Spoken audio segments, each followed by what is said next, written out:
Je m'appelle Bridget Fallon et je veux vous dire quelque chose avant toute autre chose. Je ne suis pas le genre de femme qui finit dans les histoires. Je suis le genre de femme qui répare les choses quand les histoires tournent mal. Je soulève ce qui doit être soulevé. Je porte ce qui doit être porté. Je me tiens là où il faut se tenir, même quand le sol sous mes pieds est froid et incertain et très, très loin de chez moi. Je vous dis ça maintenant parce que ce qui m'est arrivé à l'automne de 1887, dans une ville de montagne du Colorado que la plupart des cartes ignoraient, c'était le genre de choses qui n'arrivent pas aux femmes comme moi. Du moins, c'est ce que j'ai cru pendant très longtemps. J'avais tort, mais il a fallu une forge, un homme têtu et un bout de papier qui a failli tout détruire pour que je comprenne à quel point j'avais eu tort. Laissez-moi commencer par le début. Pas le début romantique, le vrai. Je suis né dans le comté de Clare, en Irlande, au printemps de 1851. J'étais l'aîné de 8 enfants et la plus grande de tous à l'âge de 12 ans. Mon père, Seamus Fallon, était forgeron. Son père avant lui avait été forgeron et son père avant ça. La forge était dans nos os, comme le sel était dans l'air côtier de notre village. C'était constant, invisible et complètement impossible à séparer de tout ce qui faisait de nous ce que nous étions. Da disait toujours que le fer ne ment pas. Tu le chauffes et il te dit ce qu'il est. Tu le martèles et il te dit ce qu'il peut devenir. Tu le brusques et il se brise. Tu le respectes et il tient bon. Il a dit ça si souvent quand j'étais enfant que j'ai cessé de l'entendre comme une sagesse. C'est devenu simplement la texture de la vie quotidienne. De la même manière que certaines familles prient avant le dîner et que d'autres chantent. Nous parlions du fer. J'ai appris la forge comme la plupart des enfants apprennent à la lire. Progressivement, puis tout d'un coup. À 8 ans, je savais manier le soufflet. À 10 ans, je pouvais tenir la tenaille fermement. À 12 ans, je pouvais sentir la différence entre le fer qui était prêt et celui qui avait besoin d'un autre passage dans le feu. Personne ne m'avait enseigné cette sensation spécifique. Mais j'avais été attentive pendant 4 ans et mes mains avaient appris en silence ce que mon esprit n'avait pas encore mis en mots. Dan ne m'a jamais fait sentir bizarre pour ça. Dan n'a jamais regardé mes larges épaules ou mes grandes mains capables en suggérant que je devrais peut-être apprendre la broderie à la place. Il m'a juste tendu un marteau plus léger et m'a dit de faire attention au placement de mon pouce. Le reste de notre village était moins direct sur la question. J'ai compris très tôt qu'il y avait une version de moi avec laquelle les gens étaient à l'aise, et il y avait la vraie moi. Et ces deux choses ne coïncidaient pas vraiment. La version acceptable, c'était une fille forte qui aidait son père à la forge parce que les temps étaient durs, qu'il y avait des bouches à nourrir et que quelqu'un devait le faire. Cette version était acceptable, temporaire, une solution pratique à un problème pratique.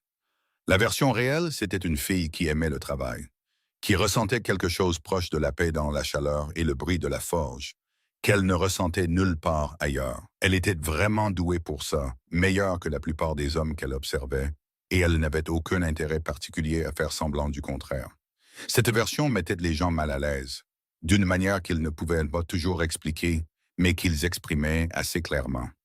Par ce silence particulier qui s'installe quand une fille entre dans une pièce et que la conversation change de sujet. Je ne vous dis pas ça pour que vous me plaigniez. J'ai dépassé le besoin de sympathie à peu près au même moment où je suis devenue trop grande pour la plupart des meubles de notre maison. Je vous dis ça parce que c'est le fondement de tout ce qui a suivi. Vous ne pouvez pas comprendre ce qui s'est passé sur cette montagne du Colorado sans comprendre ce que j'ai emporté avec moi en quittant l'Irlande. Et tout n'était pas dans ma malle. À l'âge de 30 ans, j'étais devenue le genre de femme qu'un certain type de personne qualifie d'impressionnante, et le pense comme une sorte de compliment très compliqué. J'avais aidé Da à gérer la forge pendant 3 hivers difficiles. J'avais élevé mes jeunes frères et sœurs à travers les maladies et les saisons de vaches maigres. J'en avais enterré 2, ce qui est un chagrin que je ne compte pas revisiter ici, mais qui a façonné ma façon particulière de me tenir, un peu en avant, un peu sur mes gardes, comme si j'avais appris que le coup arrive parfois sans prévenir, et que la seule réponse est d'être déjà fermement debout quand il arrive. Je ne m'étais pas marié. Ce n'était pas exactement par manque de proposition.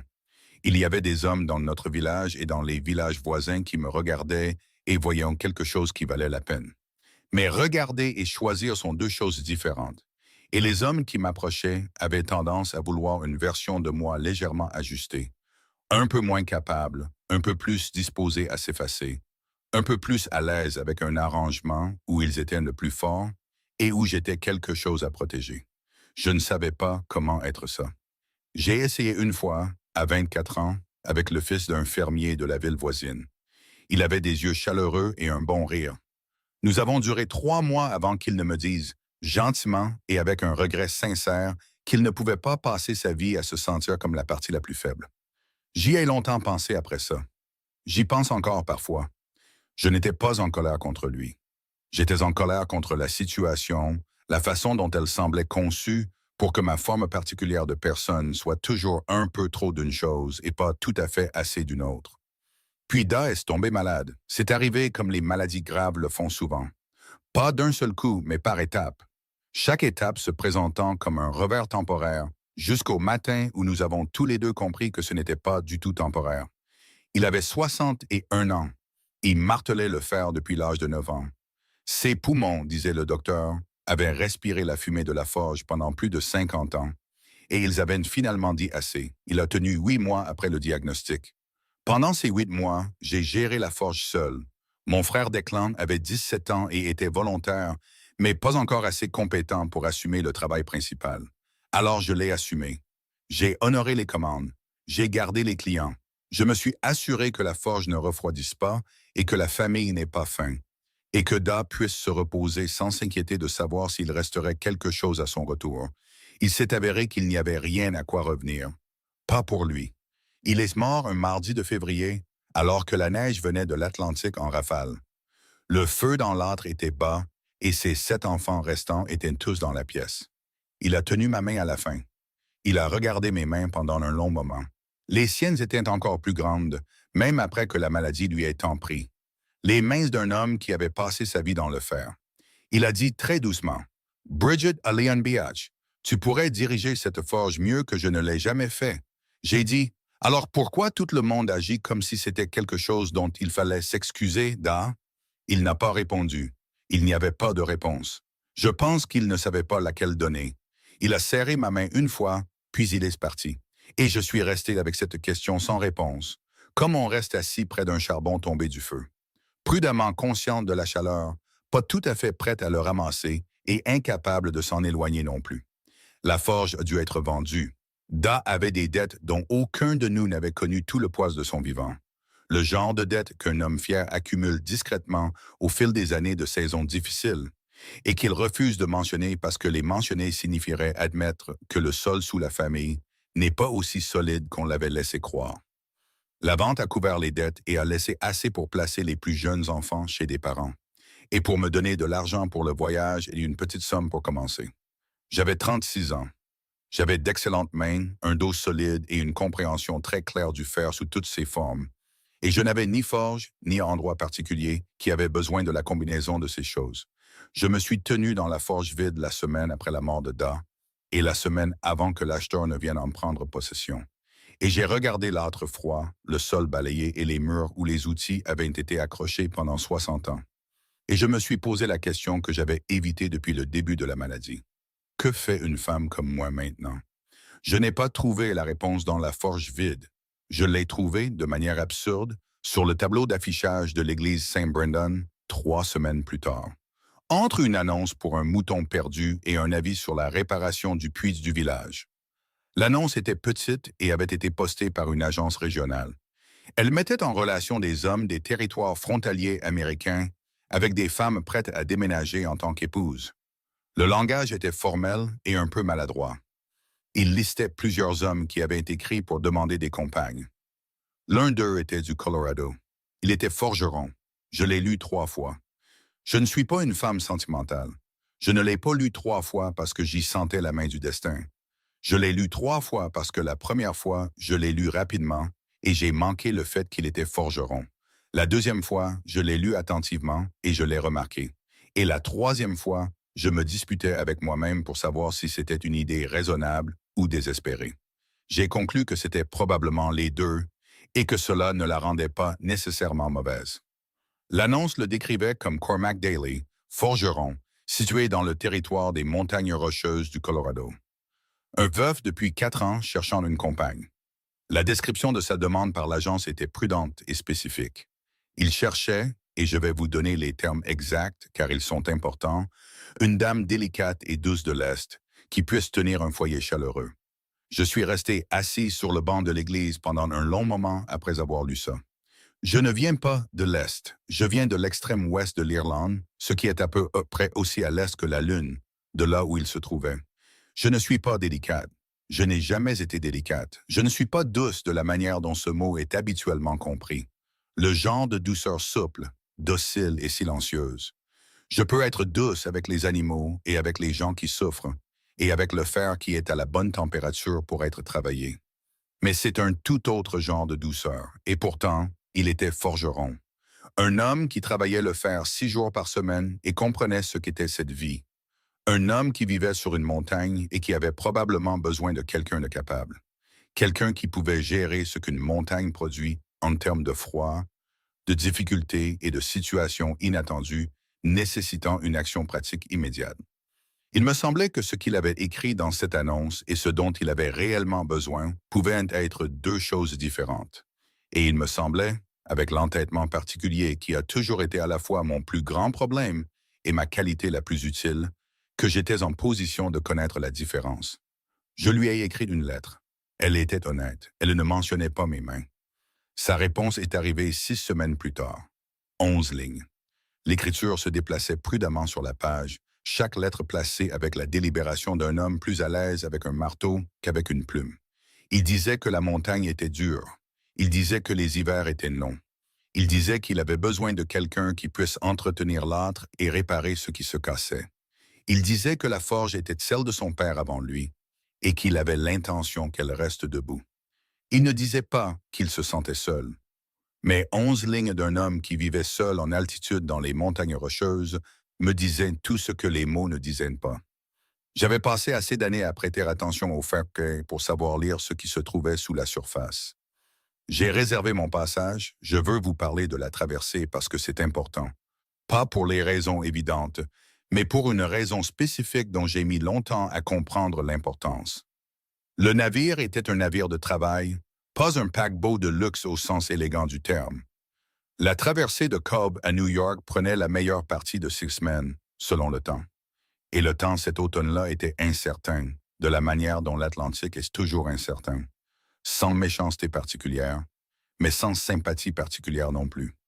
J'avais une petite cabine froide, humide et adéquate, et je passais la plupart de mes journées sur le pont parce que l'air libre était meilleur pour ma réflexion, et parce que j'avais toujours trouvé les espaces clos difficiles quand j'avais beaucoup de choses en tête. J'aidais où je pouvais sur le navire. Pas pour être impressionnante, simplement parce qu'il y avait du travail à faire et que j'étais capable de le faire. Et rester à regarder des choses qui doivent être faites quand on a la capacité d'aider m'a toujours semblé une forme particulière de paresse que je n'ai jamais pu gérer. L'équipage a accepté cela avec la gratitude pragmatique d'hommes de peine qui ont appris à ne pas remettre en question une aide utile quand elle se présente. C'est lors d'un de ces après-midi, en aidant à sécuriser une cargaison qui s'était déplacée par gros temps, que je l'ai vue pour la première fois. Elle se tenait près de la rambarde sur le pont supérieur, me regardant avec une expression qui n'était pas le mélange habituel de surprise et de légère condescendance que j'étais habitué à recevoir des femmes de sa classe sociale évidente. Elle était magnifiquement habillée, d'une manière qui suggère l'argent sans pour autant le crier. De la laine foncée, de bons boutons, un chapeau assez pratique pour suggérer qu'elles avaient déjà voyagé. Elle semblait avoir peut-être 40 ans, bien qu'il soit difficile de le dire avec certitude. Elle avait le genre de visage qui garde ses propres secrets. Ce avec quoi elle me regardait n'était pas de la condescendance. C'était quelque chose de plus proche de la reconnaissance. Elle m'a trouvé plus tard, quand le travail était terminé et que je me lavais les mains à la pompe du pont. Elle est venue se tenir à côté de moi avec la franchise d'une femme qui a décidé de faire quelque chose et qui ne compte pas perdre de temps en préambule. Elle a dit, « Vous faites ça comme si vous l'aviez déjà fait. » J'ai dit, « Je fais la plupart des choses comme si je les avais déjà faites. » Elle a souri. Pas le genre de sourire poli, le vrai, celui qui atteint les yeux avant d'atteindre la bouche. Son nom était May. Elle retournait au Colorado après une visite à des parents à Boston. Elle était mariée, a-t-elle dit, sur le ton que les gens utilisent lorsqu'ils donnent un fait plutôt que de partager un plaisir. Son mari avait des intérêts dans plusieurs villes du territoire montagneux. Elle était à l'est depuis un mois et retournait là-bas parce que c'était là qu'était sa vie. Et cette phrase contenait un poids que j'ai reconnu sans pouvoir le nommer immédiatement. Nous nous sommes assis ensemble ce soir-là sur un banc près de la poupe. Le vent était froid et le ciel s'assombrissait sur l'eau. Les lumières du navire formaient une petite île chaude dans l'océan environnant. Nous avons parlé, comme le font parfois les gens quand ils sont suspendus entre la vie qu'ils ont quittée et celle vers laquelle ils se dirigent, plus honnêtement que la géographie ne le permet habituellement. Elle m'a demandé où j'allais. Je lui ai dit « au Colorado » pour épouser un homme que je n'avais jamais rencontré. Elle a demandé si c'était effrayant. J'y ai réfléchi un vrai moment avant de répondre, ce que je pense qu'elle a apprécié. J'ai dit « c'est moins effrayant que de rester quelque part où l'on sait déjà exactement quoi penser de vous. » Elle est restée silencieuse un moment. Puis elle a dit « mon mari sait exactement quoi penser de moi, lui aussi. Ce n'est pas toujours un réconfort. » Je l'ai regardée. Elle regardait l'eau, son profil très immobile. Et il y avait quelque chose dans son expression que j'ai compris dans mon corps avant que mon esprit ne le rattrape.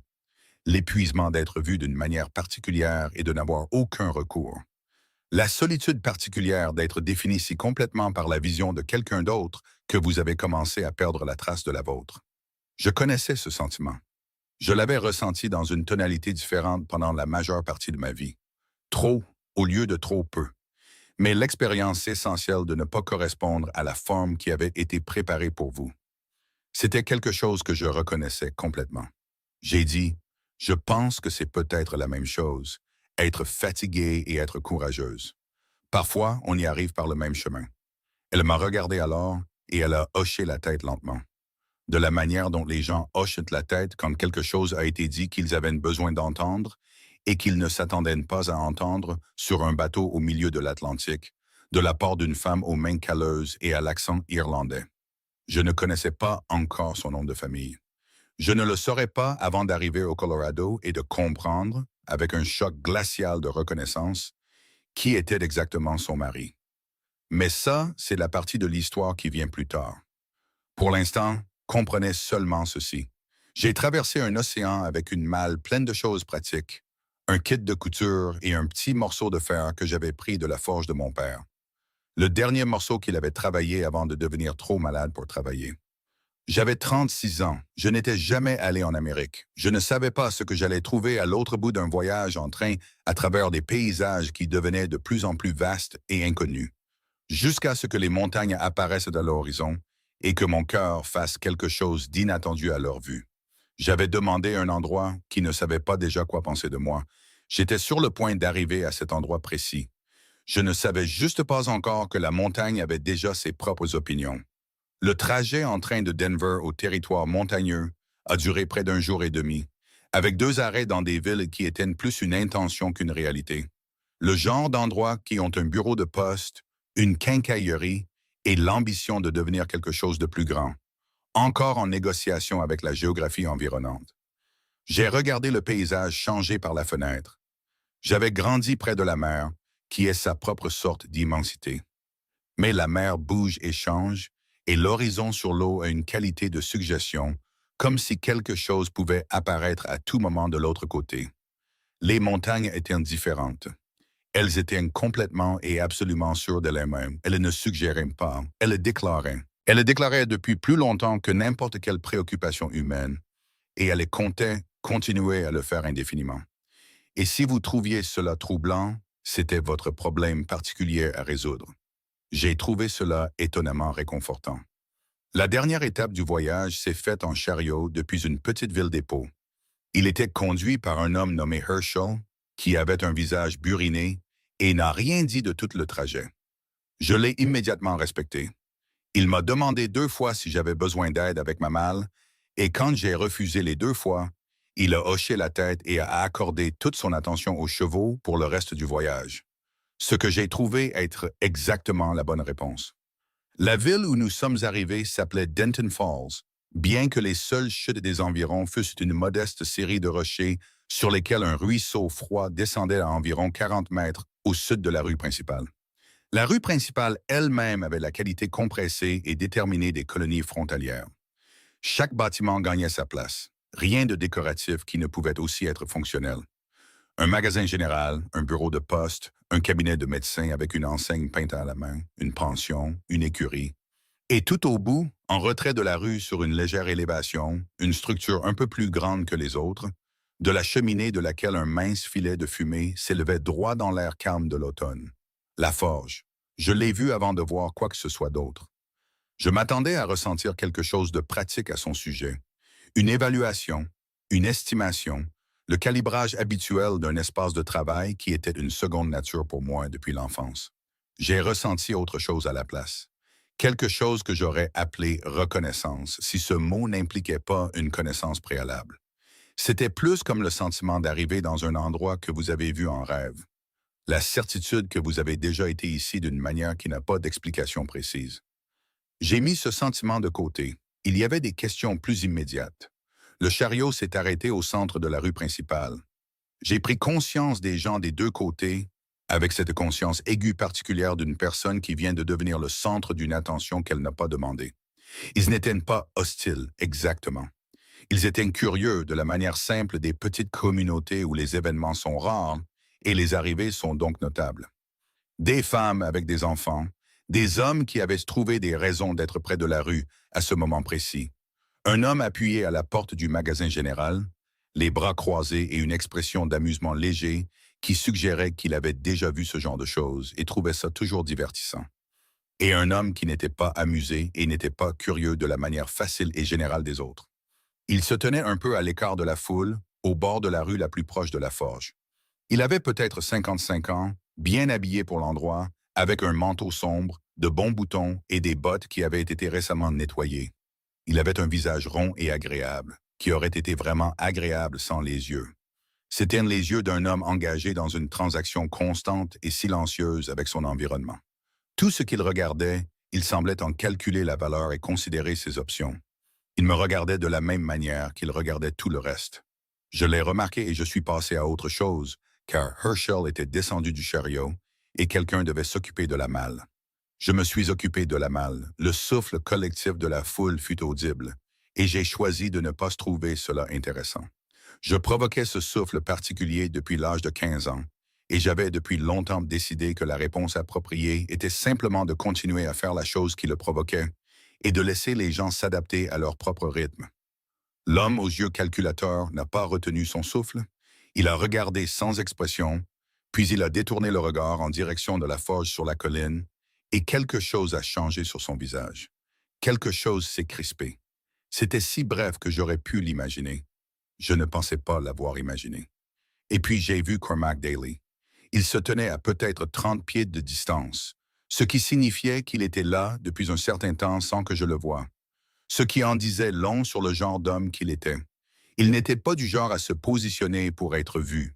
Il était du genre à trouver un endroit où se tenir, à y rester et à laisser les événements venir à lui. Non par passivité, mais par une qualité posée qui est différente de la passivité, de la même manière que le fer est différent du plomb. Les deux sont lourds. Un seul a la capacité de devenir quelque chose sous une chaleur suffisante. Il était grand, large d'épaules de cette manière spécifique aux hommes qui ont fait un travail physique pénible depuis l'adolescence. Pas la carrure cultivée de quelqu'un qui y a travaillé, mais la carrure fonctionnelle de quelqu'un qui n'a tout simplement pas eu le choix. Il avait les cheveux noirs grisonnants aux tempes et un visage que l'altitude et le froid avaient buriné en quelque chose qui avait abandonné les incertitudes lisses de la jeunesse pour une qualité plus anguleuse, plus définie. Il était, au sens le plus direct possible, un homme qui s'était trouvé à travers beaucoup de difficultés. Il tenait un bout de papier. Ma lettre. J'ai réalisé qu'il tenait ma lettre. Ses mains ne tremblaient pas, mais sa mâchoire était serrée, de la manière d'un homme qui maintient son sang-froid par l'application délibérée de sa volonté. Ce qui est une chose différente du sang-froid lui-même et qui demande considérablement plus d'énergie. Il s'attendait à quelqu'un d'autre, c'était parfaitement clair. Il avait lu ma lettre, dans laquelle j'avais été aussi honnête que je savais l'être, et il s'attendait quand même à quelqu'un d'autre, parce que la vérité est que les gens lisent ce qu'ils s'attendent à lire et comblent le reste avec ce qu'ils espèrent trouver. et il avait espéré trouver quelque chose que je n'étais tout simplement pas. J'ai marché vers lui. La foule, j'en étais vaguement consciente, s'était arrangée comme le font les foules aux moments importants. Pas consciemment chorégraphiée, mais gravitant collectivement vers une bonne vue de ce qui allait se passer. Je me suis arrêté devant Cormac Daly. Il m'a regardé. Je l'ai regardé. Je vais vous dire ce que j'ai vu sur son visage, parce que je veux être précise à ce sujet. J'ai entendu des histoires comme celle-ci, où l'homme voit la femme qui n'est pas ce à quoi il s'attendait, et son visage montre le choc, la comédie ou la surprise burlesque de quelqu'un dont les suppositions viennent d'être physiquement contredites. Ce n'est pas ce que j'ai vu. Ce que j'ai vu était plus compliqué et plus honnête que ça. Ce que j'ai vu, c'est un homme regardant une situation qui venait de devenir beaucoup plus difficile que ce à quoi il s'était préparé. Et il calculait comment y répondre avec quelque chose qui ressemblait à de la dignité. J'ai respecté ça. C'était en fait la première chose que j'ai activement respectée chez lui. Il a dit « Mademoiselle Fallon ». J'ai dit « Monsieur Daly ». Nous nous sommes regardés pendant un moment qui était plus long qu'une salutation et plus court qu'une conversation. Il a dit « Vous n'êtes pas ce à quoi je m'attendais ». J'ai dit « Je sais. Voulez-vous que je remonte dans ce chariot ?» Ce n'était pas une question rhétorique. Je le pensais sincèrement. S'il me regardait, debout devant sa forge dans sa ville de montagne, et sentait que l'écart entre ce qu'il avait demandé et ce qu'il avait reçu était tout simplement trop grand à combler. Je voulais le savoir maintenant plutôt que plus tard. Je n'étais pas venu de si loin pour être la déception de quelqu'un. J'étais venu de si loin parce que je pensais qu'il pourrait y avoir un endroit qui avait besoin de ce que j'étais réellement. Et si ce n'était pas cet endroit, je devais le savoir immédiatement. Il n'a pas répondu tout de suite. Il a baissé les yeux, ce que j'aurais pu prendre pour un renvoi. Sauf que j'ai réalisé qu'il regardait mes mains. Mes mains étaient le long de mon corps, ni exposées, ni dissimulées, simplement présentes, comme le sont les mains quand elles ne font rien activement. Elles étaient ce qu'elles étaient, grandes, calleuses, marquées aux endroits spécifiques où les étincelles et le métal chaud laissent leurs traces permanentes. Les mains de quelqu'un qui travaillait le fer depuis l'enfance. Il les a regardées pendant ce qui a semblé être un long moment, mais qui était probablement 3 secondes. Puis il a relevé les yeux vers moi et a dit « Non, madame, vous avez fait un long voyage, venez manger quelque chose. » Il s'est retourné et a commencé à marcher vers le chariot, sans fioriture ni explication. Et je suis resté un moment à regarder son dos, puis je l'ai suivi. Parce qu'il n'y avait rien d'autre à faire et parce que quelque chose dans la simplicité de cette invitation, l'absence totale de mise en scène, m'avait dit quelque chose. Je n'étais pas encore sûr de ce que ça m'avait dit, mais j'étais attentive. Le trajet jusqu'à la cabane a duré près d'1 heure, sur une route qui était au stade de transition entre un soleil et une vraie route, et qui n'avait pas encore pleinement choisi son identité.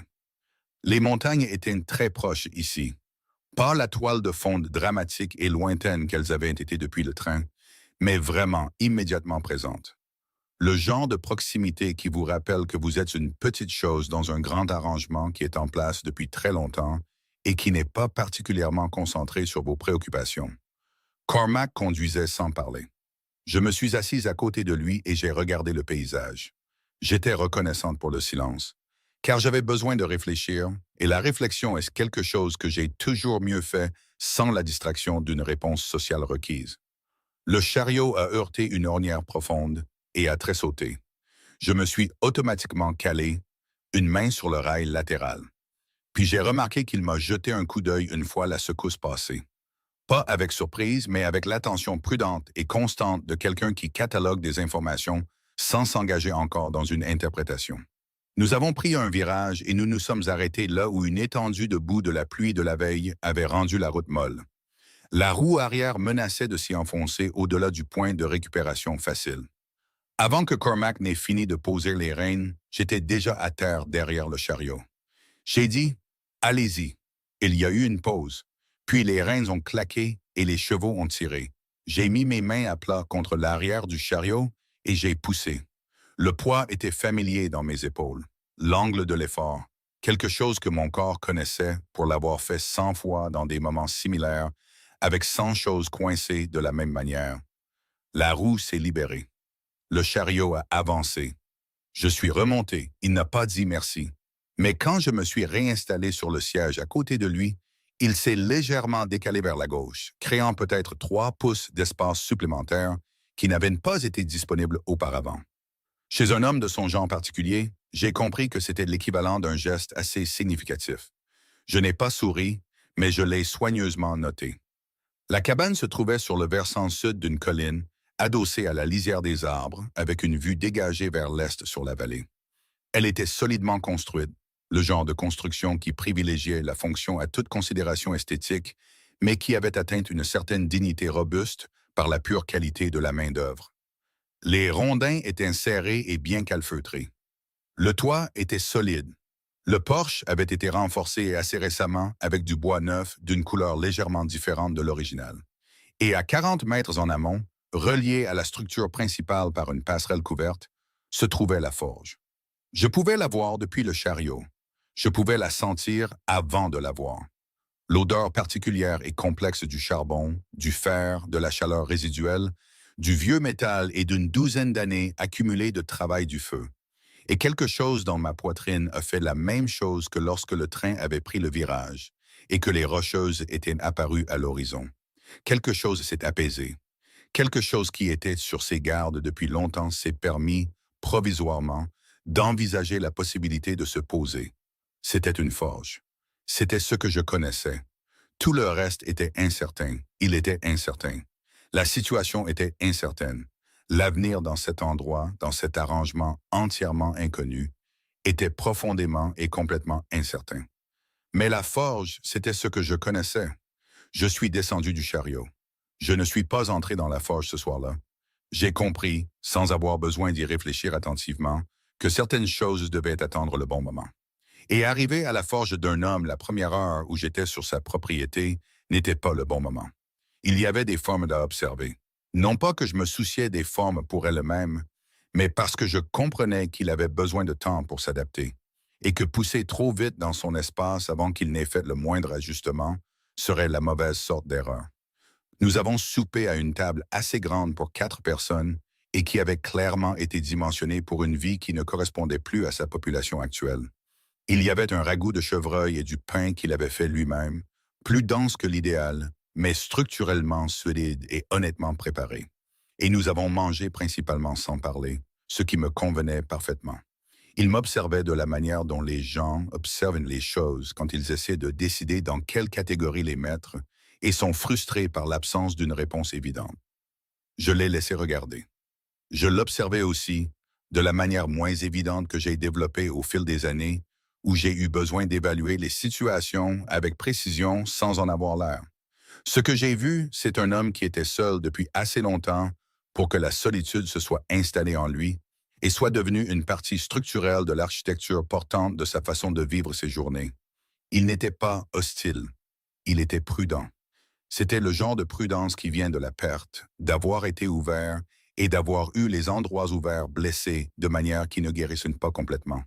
Et la prudence était la réponse à cela. Pas de la méchanceté ni de la faiblesse, mais une adaptation raisonnable à un ensemble de données douloureuses. Il avait perdu sa femme. Il l'avait dit dans sa lettre sans plus de détails, il y a 4 ans. Et l'absence de détails m'en avait dit presque autant que des détails l'auraient fait. Après le souper, il a dit qu'il devait vérifier les chevaux et il est sorti. Quelques minutes plus tard, on a frappé à la porte et un vieil homme est entré sans attendre de réponse. Ce qui suggérait qu'il était le genre de personne qui avait depuis longtemps établi le droit de le faire. Il était petit et mince, avec un visage comme de l'écorce burinée et des yeux aussi vifs qu'un clou de forge, qui ne manquait rien. Il s'est présenté comme le docteur Abernathy, ce que j'ai compris comme signifiant qu'il était le médecin de la région. Bien qu'il portait ce titre avec légèreté, à la manière d'un homme qui a été beaucoup de choses au cours d'une longue vie et qui porte ses titres sans attachement. Il s'est assis en face de moi à la table et m'a regardé avec l'attention directe et sans cérémonie de quelqu'un qui n'a pas de temps pour les préambules et pas de patience pour les détours. Il a dit « Je vais être direct avec vous, mademoiselle Fallon, parce que je soupçonne que vous préférez ça. » J'ai dit « Vous soupçonnez correctement. » Il m'a parlé d'Earl Hutchins. Il m'a parlé de la reconnaissance de dette. Il m'a parlé des 60 jours. Il m'a parlé de la terre et du chemin de fer qui étaient en cours de traçage à travers la vallée, et de ce que cela donnait comme valeur à la propriété, et de ce que cela signifiait sur les raisons pour lesquelles Earl Hutchins était si intéressé à recouvrer une dette qu'il aurait autrement pu laisser en suspens. Il m'a dit qu'un homme marié avec une propriété établie avait un statut juridique dans le territoire qu'un veuf seul n'avait pas, et qu'Earl était au courant de cela, et que le moment de la pression d'Earl sur la reconnaissance de dette n'était pas une coïncidence. J'ai écouté tout cela sans l'interrompre. Quand il a eu fini, j'ai dit « Combien de temps ?» Il a dit « 60 jours, plus ou moins, avant qu'Earl ne puisse réclamer la dette. » J'ai dit « Et un homme marié a plus de statut juridique qu'un veuf. » Il m'a regardé avec ses yeux vifs comme des clous et a dit « Vous avez compris ça plus vite que la plupart des gens. » J'ai dit « Je l'ai compris depuis le début. J'avais juste besoin que quelqu'un me confirme que je l'avais bien lu. » J'ai regardé par la fenêtre dans le noir. Je pouvais voir la forge sur la colline, sa silhouette se découpant sur le fond plus clair du ciel. Sa cheminée était froide et immobile pour la soirée. Il se passait des choses dans ma poitrine que je ne vais pas essayer de décrire avec trop de précision, car la précision les rendrait plus petites qu'elles ne l'étaient. J'avais vu une forge vendue sous le nez d'une famille parce que l'argent n'était pas là pour la sauver. Je m'étais tenu dans la forge vide de mon père après la vente et j'avais ressenti la qualité spécifique de ce genre de perte particulier. La perte d'un lieu qui était aussi un but, une histoire, une façon d'être au monde. C'était une perte qui n'avait pas de forme nette. Elle s'étendait. J'ai pensé à ça et j'ai pensé aux 11 lignes d'une écriture soignée qui avaient trouvé leur chemin jusqu'à un tableau d'affichage d'église dans le comté de Clare et qui avaient fini ici, à cette table, dans cette montagne, à 60 jours d'une sorte de désastre ou d'une autre. J'ai pensé à May sur le bateau, disant qu'elle savait exactement ce que son mari pensait d'elle et que ce n'était pas un réconfort. Et j'ai pensé à ce que je lui avais dit en retour, que rester quelque part où l'on sait déjà quoi penser de vous est sa propre sorte d'effroi. Je le pensais quand je l'ai dit. Je le pensais toujours maintenant. Assise à la table d'un homme mort, dans une maison sur une montagne du Colorado, à côté d'une forge froide qui allait être prise à un homme en deuil par un homme calculateur, à moins que quelque chose ne change. Le docteur Abernathy me regardait penser.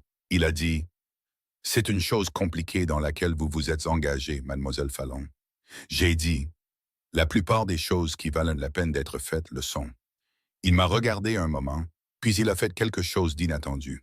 Il a souri. Pas le sourire prudent et mesuré d'un homme qui évalue une situation.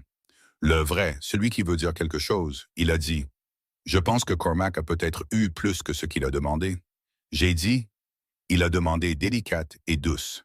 Il m'a eu, moi. » C'est une déclaration factuelle. Le docteur a dit « Parfois, la chose que vous demandez et la chose dont vous avez besoin sont deux articles entièrement différents. La prairie a une façon de connaître la différence. » Je l'ai regardé. J'ai dit « Je ne suis pas sûr de croire que la prairie a des opinions, docteur. » Il a dit « Donnez-lui le temps. » Il est parti peu après, s'arrêtant sur le seuil pour mettre son manteau. Et par la fenêtre, je l'ai regardé descendre la colline vers la ville. Une petite silhouette dans la grande obscurité de la soirée montagnarde, se déplaçant avec la confiance tranquille d'un homme qui a fait cette marche de nombreuses fois et a l'intention de la faire encore de nombreuses fois. Cormac est rentré après s'être occupé des chevaux. Il est resté près de la porte un moment sans s'asseoir, et j'ai compris qu'il décidait de quelque chose. Cette qualité particulière d'immobilité qui appartient à une personne au bord d'une décision.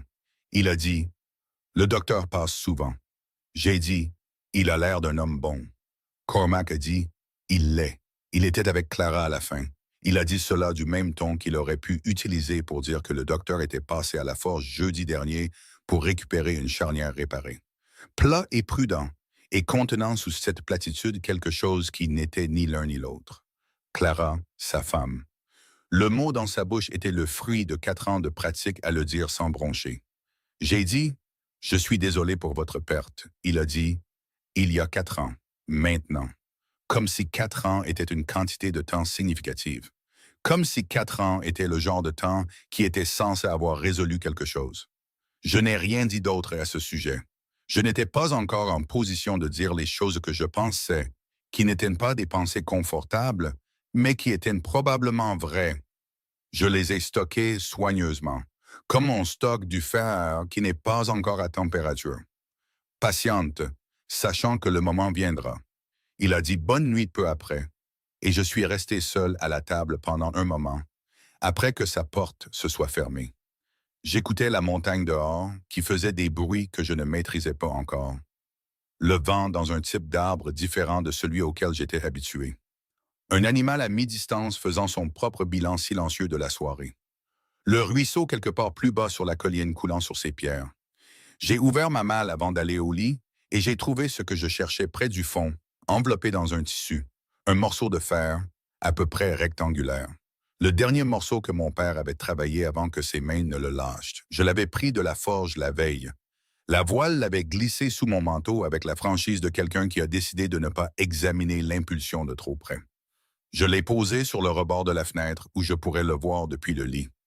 Puis je me suis allongé dans l'obscurité d'une montagne que je ne connaissais pas encore, dans une maison appartenant à un homme que je venais de rencontrer, dans un pays qui n'était pas mon pays, à 60 jours d'une sorte de désastre et à une distance inconnue de tout le reste. Et j'ai pensé au fer. Le fer ne ment pas. Tu le chauffes et il te dit ce qu'il est. Quelque chose était en train d'être chauffé ici, dans cette maison, sur cette colline, dans l'arrangement qui avait commencé aujourd'hui, avec un homme regardant mes mains et décidant de ne pas me remettre dans le chariot. Quelque chose était dans le feu et commençait à montrer de quoi il était fait. Et je ne savais pas encore ce qu'il deviendrait sous le marteau. Mais je connaissais le feu. J'avais connu le feu toute ma vie et je n'avais pas peur de ce qu'il pourrait créer. Je me suis endormi au son du vent de la montagne et du ruisseau. Et si j'ai rêvé, je ne me souviens pas des rêves. Mais quand je me suis réveillé dans le froid matinal de la montagne, avant que la lumière ne se soit pleinement engagée dans le ciel, ma première pensée a été pour la forge sur la colline et l'âtre froid qui attendait d'être allumé. Et ma deuxième pensée a été que quelque part dans cette maison, un homme têtu, porteur de deuil et prudent, était aussi allongé dans le froid matinal, aussi éveillé, pensant aussi à des choses pour lesquelles il n'avait pas encore de mots. Et aucun de nous n'était tout à fait aussi seul que la veille. Ce n'était pas rien. En fait, en y repensant maintenant, de l'autre côté de tout ce qui s'est passé, je pense que c'était presque tout. J'étais dans la forge avant le lever du soleil. Je veux être clair sur la raison, car la raison est importante. Ce n'était pas pour marquer un point. Ce n'était pas pour démontrer quoi que ce soit à qui que ce soit, et encore moins à Cormac Daly, qui était encore derrière sa porte fermée quand j'ai lacé mes bottes et suis sorti dans le froid d'avant l'aube de la montagne. C'était parce que je m'étais réveillé avant le lever du soleil toute ma vie, et parce que la forge était là, sur la colline, contre le ciel sombre, et parce que j'avais été loin d'une forge en activité pendant la meilleure partie de 4 mois, et que quelque chose en moi en avait tout simplement assez d'attendre. La passerelle couverte entre la cabane et la forge mesurait peut-être 20 mètres, couverte de bois et ouverte sur les côtés à l'air de la montagne. Mon souffle formait de petits nuages pendant que je marchais. Le sol était durci par le froid qui s'installe en altitude en octobre. Un froid différent de celui de l'Irlande, plus sec et plus direct, sans le poids humide de l'air atlantique derrière lui. C'était un froid qui était honnête sur ce qu'il était. J'ai trouvé que je pouvais respecter à ça. La porte de la forge était sur une lourde charnière en fer de la propre fabrication de Cormac. Je pouvais voir la qualité du travail immédiatement. Les proportions correctes, l'ajustement précis, le genre de charnière qui survivrait à la porte qu'elle servait. J'ai soulevé le loquet et je suis entré. L'odeur m'a frappé en premier. Charbon et fer et chaleur résiduelle et la netteté minérale particulière d'une forge en activité qui brûle depuis des années. Le souffle accumulé d'1 millier de feux imprégnés dans la pierre et le bois des murs. Elle était différente de la forge de mon père dans ses détails spécifiques. Un mélange différent, un poids de fumée différent dans l'air. Mais sous les différences, c'était indubitablement la même chose essentielle. L'odeur d'un endroit où le métal était rendu honnête. Je suis resté un moment et j'ai laissé mes yeux s'habituer. La forge était bien organisée, à la manière d'un homme qui travaille seul et a développé ses systèmes par des années de nécessité pratique plutôt que par instruction. Tout avait une place et tout y était. Non pas à cause d'une quelconque propreté de personnalité, mais parce qu'une forge en activité où les outils sont mal placés est une forge où le temps est perdu. Et le temps, dans une opération d'un seul homme sur une montagne, est une ressource sans surplus. Les outils étaient accrochés au mur nord par ordre de taille et de fréquence d'utilisation. Le charbon était stocké dans un bac à gauche de l'âtre, assez proche pour un accès facile, mais pas au point d'être un danger. Le bac d'eau pour la trempe était positionné à la bonne distance de l'enclume pour un droitier travaillant seul. L'enclume elle-même était vieille, plus vieille que la forge. Je pensais, peut-être plus vieille que le territoire. Elle avait été frappée 10 000 fois au moins, et ça se voyait. Non pas par des dommages, mais par le contraire des dommages. Une surface compressée et noircie par des décennies d'utilisation honnête. Le fer lui-même rendu plus dense par tout ce qu'il avait absorbé. C'était une bonne enclume, le genre d'enclume qui devient presque un collaborateur au fil des années de travail, dont un homme apprend la personnalité et ajuste son approche en conséquence. Je l'ai touchée. Je ne sais pas entièrement pourquoi. Elle était froide sous ma main. Froide comme le fer profond est toujours froid jusqu'à ce que le travail commence. Et je suis resté avec ma paume à plat sur sa surface un moment, et j'ai senti le poids accumulé de tout le travail qu'elle avait absorbé. Tout le fer qu'elle avait façonné, tous les matins, exactement comme celui-ci, où quelqu'un était entré avant la lumière et avait commencé. J'ai commencé à comprendre la forge de la manière que je m'étais décrite la nuit précédente, lentement, en prêtant attention. J'ai vérifié l'état des soufflets et je les ai trouvés en bon état, récemment réparés à la buse avec un cuir qui avait encore une bonne flexibilité. J'ai regardé le charbon et j'ai évalué sa qualité. J'ai examiné les tenailles et les marteaux un par un, soulevant chacun, sentant l'équilibre, notant lesquels étaient des préférences de Cormac par les motifs d'usure sur les manches et le poli particulier qui vient du contact régulier avec le même jeu de main. Son marteau principal était plus lourd que celui de mon père, plus lourd que celui que j'aurais choisi pour moi-même, mais il était correctement équilibré pour son poids. Et quand je l'ai soulevé et que j'ai senti sa répartition dans ma main, j'ai compris quelque chose sur sa façon de travailler. Le rythme particulier qu'un marteau de ce poids impose, plus lent et plus délibéré qu'un outil plus léger. Chaque coup devant compter davantage car il y a un intervalle plus long entre les coups.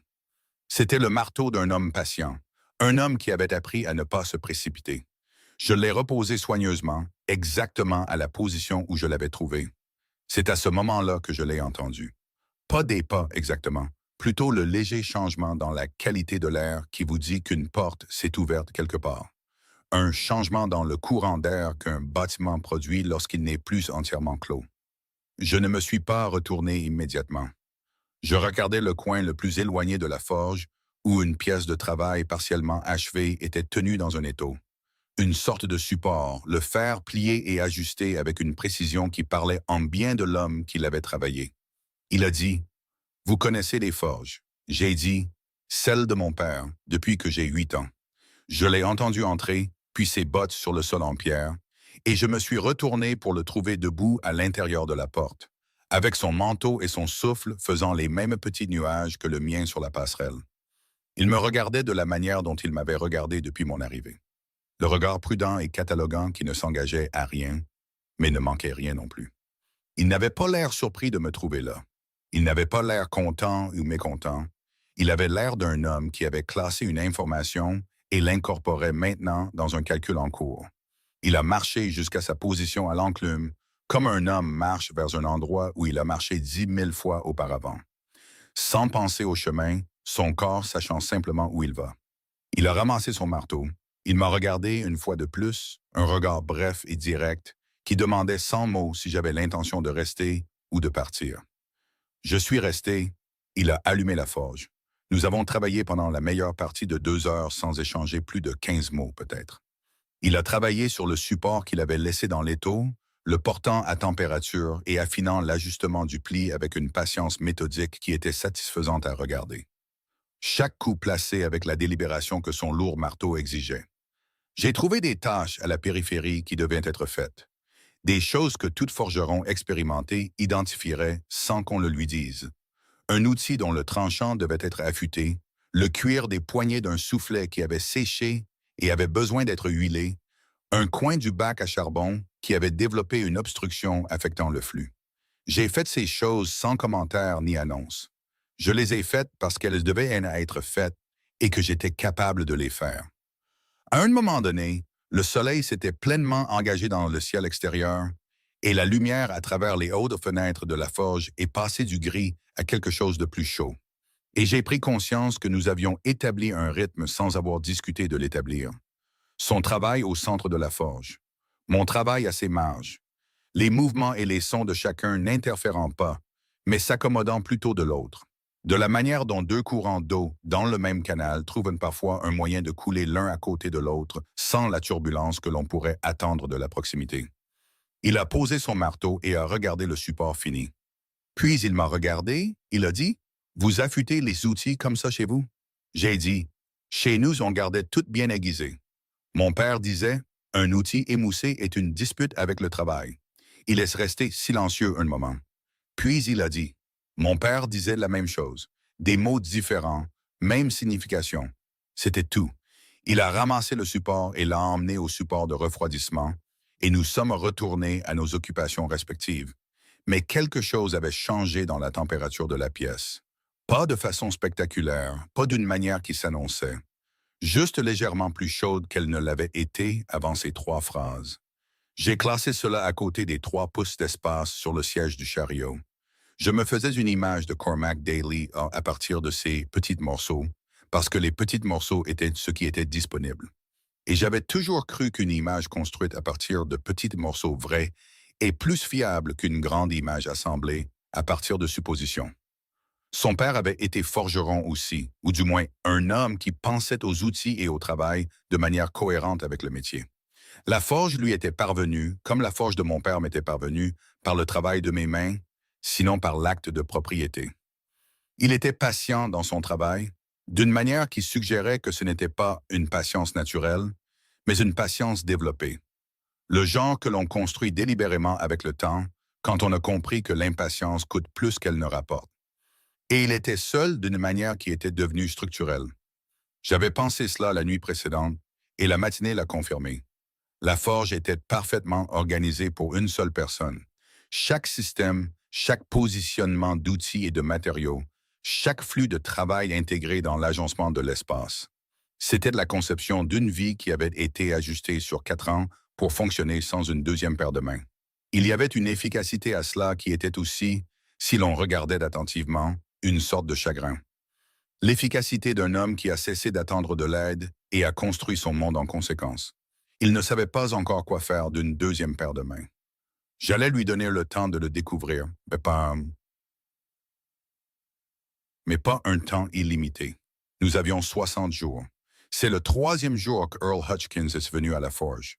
Je veux vous parler d'Earl avec soin, car je pense qu'il est important de le comprendre avec précision. Il n'était pas un simple méchant. Les méchants simples sont plus faciles à gérer que le genre d'Earl, car les méchants simples s'annoncent par leur manière. Et vous savez immédiatement à quoi vous avez affaire.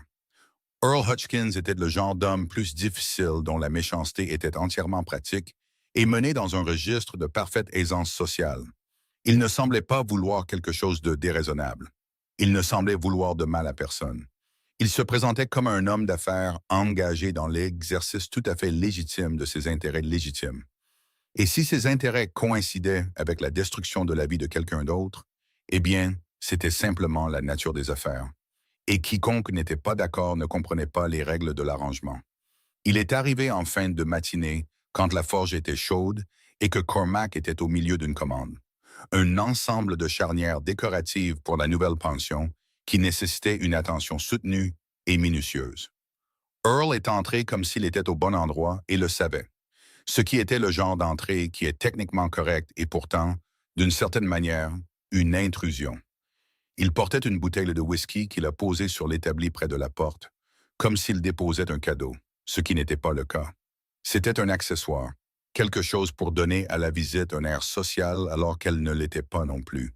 Il a dit « Cormac, content de te voir travailler. Toujours bon de voir un homme travailler. » Cormac n'a pas levé les yeux de la charnière qu'il travaillait. Il a dit « Earl ». Earl a regardé autour de la forge avec l'intérêt nonchalant d'un homme faisant une évaluation de propriété sous le couvert d'une curiosité amicale. Ce qui était exactement le cas.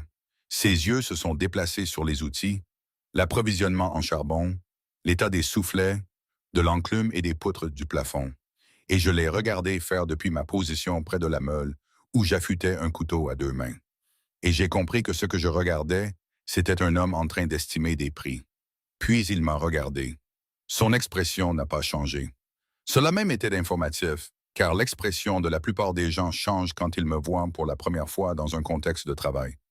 Même si ce n'est que légèrement, même si ce n'est que pour une fraction de seconde. Celle d'Earl n'a pas changé. Il m'avait vu arriver en ville 3 jours plus tôt et avait déjà terminé son évaluation et incorporé le résultat. Et maintenant, il ne faisait que confirmer ce qu'il savait déjà. Il a dit, vous devez être la jeune dame d'Irlande. Bienvenue à Denton Falls. J'ai dit, merci. Il a dit, tout un voyage depuis le comté de Clare. Cormac me dit que votre père était dans le métier. J'ai dit, il l'était. Earl a hoché la tête avec la chaleur d'un homme qui trouve tout légèrement intéressant et rien de vraiment important. Puis, il a de nouveau regardé Cormac. Il a dit, je voulais juste passer pour te rappeler, en bon voisin, que nous approchons de la fin du mois.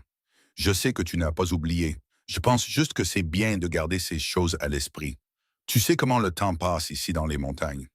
Cormac a posé son marteau. Il a regardé Earl avec une fermeté que je reconnaissais maintenant comme quelque chose qu'il avait développé spécifiquement pour Earl Hutchins. Une variété particulière de fermeté qui contenait juste sous sa surface une colère très contrôlée et de longue date. Il a dit, « Je n'ai pas oublié, Earl. Je n'ai pas besoin de rappel. » Earl a souri. Il a dit, « Bien sûr que non. Je n'ai jamais pensé que tu en avais besoin. » Il a ramassé la bouteille de whisky sur l'établi, a reconsidéré, l'a reposée. « Juste un geste, a-t-il dit. Nous sommes voisins. Je veux que tout cela soit résolu proprement. » Tu le sais, il s'est tourné pour partir. À la porte, il a fait une pause, ce qui, j'ai eu l'impression, était une pause pratiquée. Le timing d'un homme qui a appris que la sortie est souvent plus importante que l'entrée. Il a dit sans se retourner, « C'est bien que tu aies de la compagnie maintenant, Cormac. Les hivers en montagne peuvent être durs pour un homme seul. » Il est parti. Dans le silence qui a suivi, la forge semblait différente. Pas plus froide exactement, mais plus consciente de sa propre température. De la manière dont une pièce se sent après qu'une porte a été ouverte sur l'extérieur et refermée. Cormac a ramassé son marteau. J'ai dit, « Combien veut-il? » La main de Cormac s'est resserrée sur le manche du marteau. Il a dit, « 900 $ avant la fin du mois. » J'ai dit, « Les avez-vous? » Il a dit, « Non. » J'ai dit, « Avez-vous ce que vous lui devez réellement? » Il a de nouveau posé le marteau et m'a regardé. C'était la première fois depuis mon arrivée qu'il me regardait avec quelque chose qui n'était pas le regard cataloguant. C'était plus vif et plus direct. Le regard d'un homme à qui l'on vient de poser une question à laquelle il ne s'attendait pas et qui essaie de comprendre comment la personne qui la pose a su la poser. Il a dit, « Que voulez-vous dire par là? » J'ai dit, « Je veux dire qu'un homme comme Earl Hutchins ne visite pas une forge avec une bouteille de whisky pour recouvrer une dette juste. Il visite pour vous rappeler qu'il a quelque chose sur vous. Et les hommes qui ont des choses justes sur les gens n'ont généralement pas besoin de le leur rappeler. » Cormac m'a regardé pendant un long moment. Il a dit, « Le docteur vous a parlé. » J'ai dit, « Le docteur a confirmé ce que j'avais déjà lu dans la pièce quand Earl Hutchins y est entré. » Un autre long moment. Le feu dans la forge a crépité et s'est tassé. Il a dit, « La note originale était de 400 $. Mon père l'a empruntée en 79 pour du matériel. Il en a remboursé la majeure partie. Ce qui restait à sa mort était plus proche de 200. Earl est venu me voir au printemps après le décès de Clara avec un document montrant 900 $ d'intérêt composé remontant au début. J'ai dit, « Et vous l'avez signé? » Il a dit, « Je n'étais pas en état de lire attentivement ce printemps-là. » Il a dit cela sans apitoiement sur lui-même et sans excuse. Il l'a dit comme on énonce un fait qui est simplement vrai et dont on a fini d'avoir honte parce que la honte est devenue trop chère à continuer de porter. J'ai compris ce que là complètement. J'ai dit, « Y a-t-il une copie de la note originale? » Il a dit, « Mon père gardait ses papiers dans une boîte sous le plancher. Je l'ai fouillé après Clara. J'ai trouvé ce que je pensais être la note, mais ce n'était qu'une page partielle. Pas assez pour tenir tête au document d'Earl dans un cadre légal. J'ai cherché le reste, je ne l'ai pas trouvé. J'ai dit, « Alors nous devons le trouver ou trouver autre chose. » Il a dit, « Nous. » J'ai dit, « Nous. » Il m'a regardé pour la 3e fois avec ce regard plus vif, plus direct. Quelque chose a bougé sur son visage que je ne pouvais pas encore lire entièrement. Quelque chose de compliqué qui impliquait plus que la situation immédiate. Puis il a ramassé son marteau et est retourné à la charnière, et je suis retourné au couteau à 2 mains. Et nous avons travaillé en silence pour le reste de la matinée. Mais c'était un silence différent de celui d'avant la venue d'Earl. Celui-ci contenait quelque chose de non résolu qui était aussi, sous un autre angle, quelque chose qui commençait. La semaine qui a suivi a eu son propre rythme. Imparfait, parfois inconfortable et parfois presque autre chose. Nous travaillions ensemble à la forge le matin. Cormac avait une commande de l'exploitation forestière à l'est de la ville. Un ensemble de crochets de gréement pour leur équipement de déplacement de bois. Un gros travail nécessitant une chaleur soutenue et un formage précis. Le genre de commande qui mettait à rude épreuve une opération d'un seul homme et que 2 paires de mains rendaient beaucoup plus gérable. Il ne m'a pas offert le travail explicitement. Il a simplement commencé à disposer les matériaux pour cela un matin. Et quand j'ai pris la 2e paire de tenailles sans qu'on me le demande, il a ajusté sa position à l'enclume pour tenir compte de la collaboration, sans commentaire. C'était, je pensais, la discussion de partenariat la plus honnête à laquelle j'ai jamais participé. Le soir, nous mangions ensemble et parlions de la manière hésitante et prudente de 2 personnes qui sont conscientes qu'elles construisent quelque chose, mais ne sont pas encore sûres des propriétés portantes des matériaux. Il m'a parlé de l'exploitation forestière et des hommes qui la dirigeaient. Il m'a parlé de l'hiver qui approchait et de ce qu'il exigerait. Il m'a parlé une fois du premier hiver après Clara, brièvement et factuellement, et avec la précision particulière d'un homme qui a appris à parler d'une chose seulement autant que nécessaire pour la reconnaître sans trop s'ouvrir. Je lui ai parlé de l'Irlande, de la traversée, des 7 jeunes frères et sœurs dispersés maintenant chez des parents le long de la côte de Clare. De mon père, de la manière prudente et sélective que le deuil vous apprend à parler des personnes que vous avez perdues. Les histoires sûres, d'abord, celles qui ne vous tirent pas le tapis sous les pieds. Je ne lui ai pas encore parlé du morceau de fer sur le rebord de ma fenêtre. C'était encore à moi.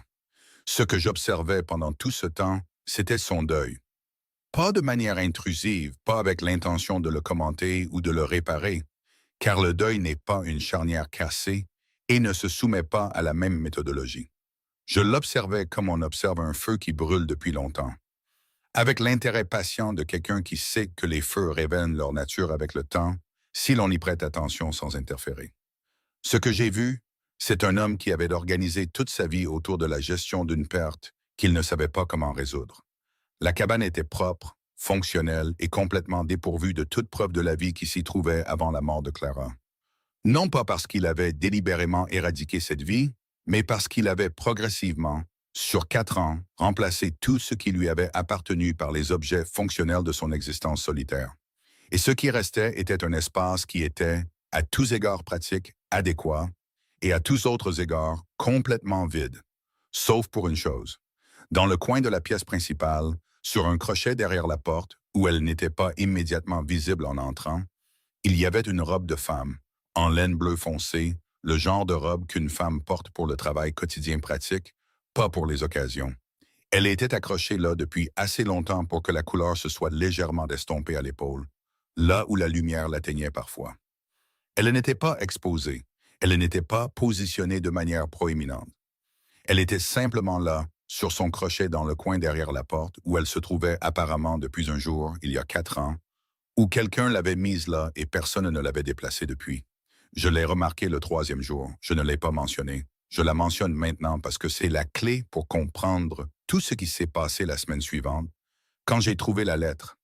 Je cherchais un bout de fil de fer que j'avais vu au fond de l'étagère de rangement. Un calibre particulier adapté à une petite réparation que je faisais sur une trousse à outils. Et en déplaçant des choses sur l'étagère, j'ai fait tomber une boîte qui avait été poussée au fond et oubliée. C'était une simple boîte en bois, pas grande, et quand elle est tombée, le couvercle s'est ouvert et les papiers à l'intérieur se sont éparpillés. Je les ai ramassés. Je ne les lisais pas délibérément. Je ne faisais que collecter ce qui était tombé et le remettre dans la boîte. La courtoisie automatique d'une personne qui tombe sur les affaires privées de quelqu'un d'autre et veut rétablir la situation le plus rapidement possible. Mais une page gisait face visible sur l'étagère, et je n'ai pas pu m'empêcher de voir ce qu'il y avait dessus, car c'était directement dans mon champ de vision. C'était une lettre de l'écriture de Cormac, soignée et délibérée, adressée à l'agence. Un brouillon, pas la version finale, mais assez complet pour qu'il n'y ait aucun doute sur ce qu'elle disait. Je cherche une dame délicate et douce de l'Est, quelqu'un d'habitué à des manières plus calmes, quelqu'un à la voix douce et patiente. Je n'exige pas grand-chose, seulement une présence chaleureuse dans un endroit froid et une main sûre pour maintenir les choses en ordre. Je suis un homme simple qui a eu sa part de difficultés. Je cherche la facilité, je suppose. Le genre de facilité qui vient de quelqu'un qui correspond à la forme de ce qui m'a manqué. Je l'ai remise dans la boîte. J'ai replacé la boîte sur l'étagère. J'ai trouvé le fil de fer dont j'avais besoin et je suis retourné à ce que je faisais. Mais j'ai porté cette lettre avec moi tout le reste de l'après-midi, de la manière dont on porte quelque chose de pointu dans une poche de manteau. Constamment conscient de sa présence, ajustant constamment ses mouvements pour en tenir compte. Délicate, douce, à la voix douce. Quelqu'un qui correspond à la forme de ce qui m'a manqué. J'avais entendu ces mots, ou leurs équivalents, toute ma vie, arrangés comme une description de la chose que je n'étais pas. Et les voilà de nouveau, dans l'écriture de l'homme avec qui je partageais maintenant mes repas, dont je travaillais la forge chaque matin, qui avait regardé mes mains et ne m'avait pas remise dans le chariot. Il avait écrit ces mots et les avait pensés. Il avait voulu cette femme. Il l'avait fait venir et il avait reçu à la place une fille de forgeron irlandaise de 36 ans, avec des mains comme des outils de forge et des opinions bien arrêtées sur l'entretien correct du cuir des soufflets. Je n'ai pas pleuré à ce sujet. Je veux être clair là-dessus. Je ne suis pas une femme qui pleure facilement, et quand je le fais, ce n'est pas pour des choses comme ça, sur le fait d'être de la mauvaise forme pour le besoin de quelqu'un d'autre. J'avais pleuré à la mort de mon père et à la mort de mon plus jeune frère, comme de la fièvre à l'âge de 9 ans, et à 2 ou 3 autres moments où le chagrin était tout simplement trop grand pour être géré autrement. Je n'ai pas pleuré à cause de la lettre, mais je l'ai ressenti. Je l'ai ressenti à l'endroit spécifique où les femmes comme moi ont appris à ressentir ces choses.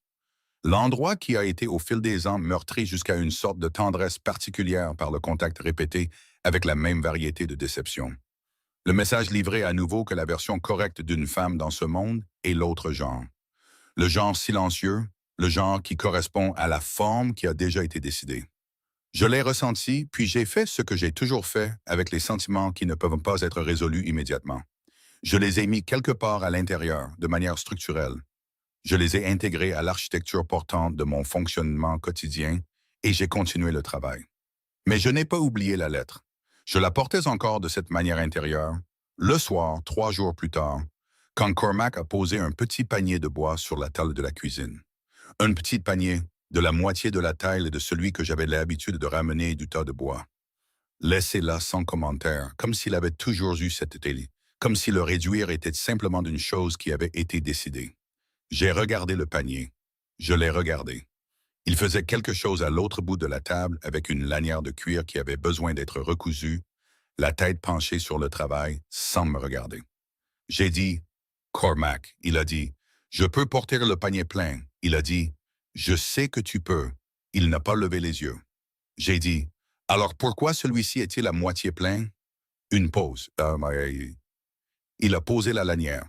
Il a levé les yeux, pas exactement vers moi, mais vers un point près de moi. De la manière dont les gens regardent quand ils essaient de décider quelle partie de ce qu'ils pensent ils vont dire à voix haute. Il a dit, j'ai juste pensé que tu ne devrais pas avoir à le faire. Le voilà, la gentillesse prudente et réfléchie d'un homme qui voulait une femme délicate et qui m'avait reçu à la place, et qui faisait de son mieux pour adapter la situation afin de m'offrir la considération qu'il avait l'intention d'offrir à la femme qu'il avait demandée, indépendamment du fait évident que je n'étais pas cette femme et que je n'en avais pas besoin. Je me suis assise en face de lui. Ça nice et à ma solution. Non pas en colère, mais de la manière délibérée et directe de quelqu'un qui a décidé qu'une chose doit être dite et qui choisit de la dire avec soin. Parce que la personne qui a besoin de l'entendre est fragile d'une manière qui n'a rien à voir avec la force physique. J'ai dit, puis-je vous poser une question sur Clara? Il s'est immobilisé complètement, le genre d'immobilité qui n'est pas de la relaxation, mais son contraire. J'ai dit, Était-elle délicate comme vous l'avez écrit? Long silence. J'ai dit, je ne demande pas ça pour vous faire de la peine.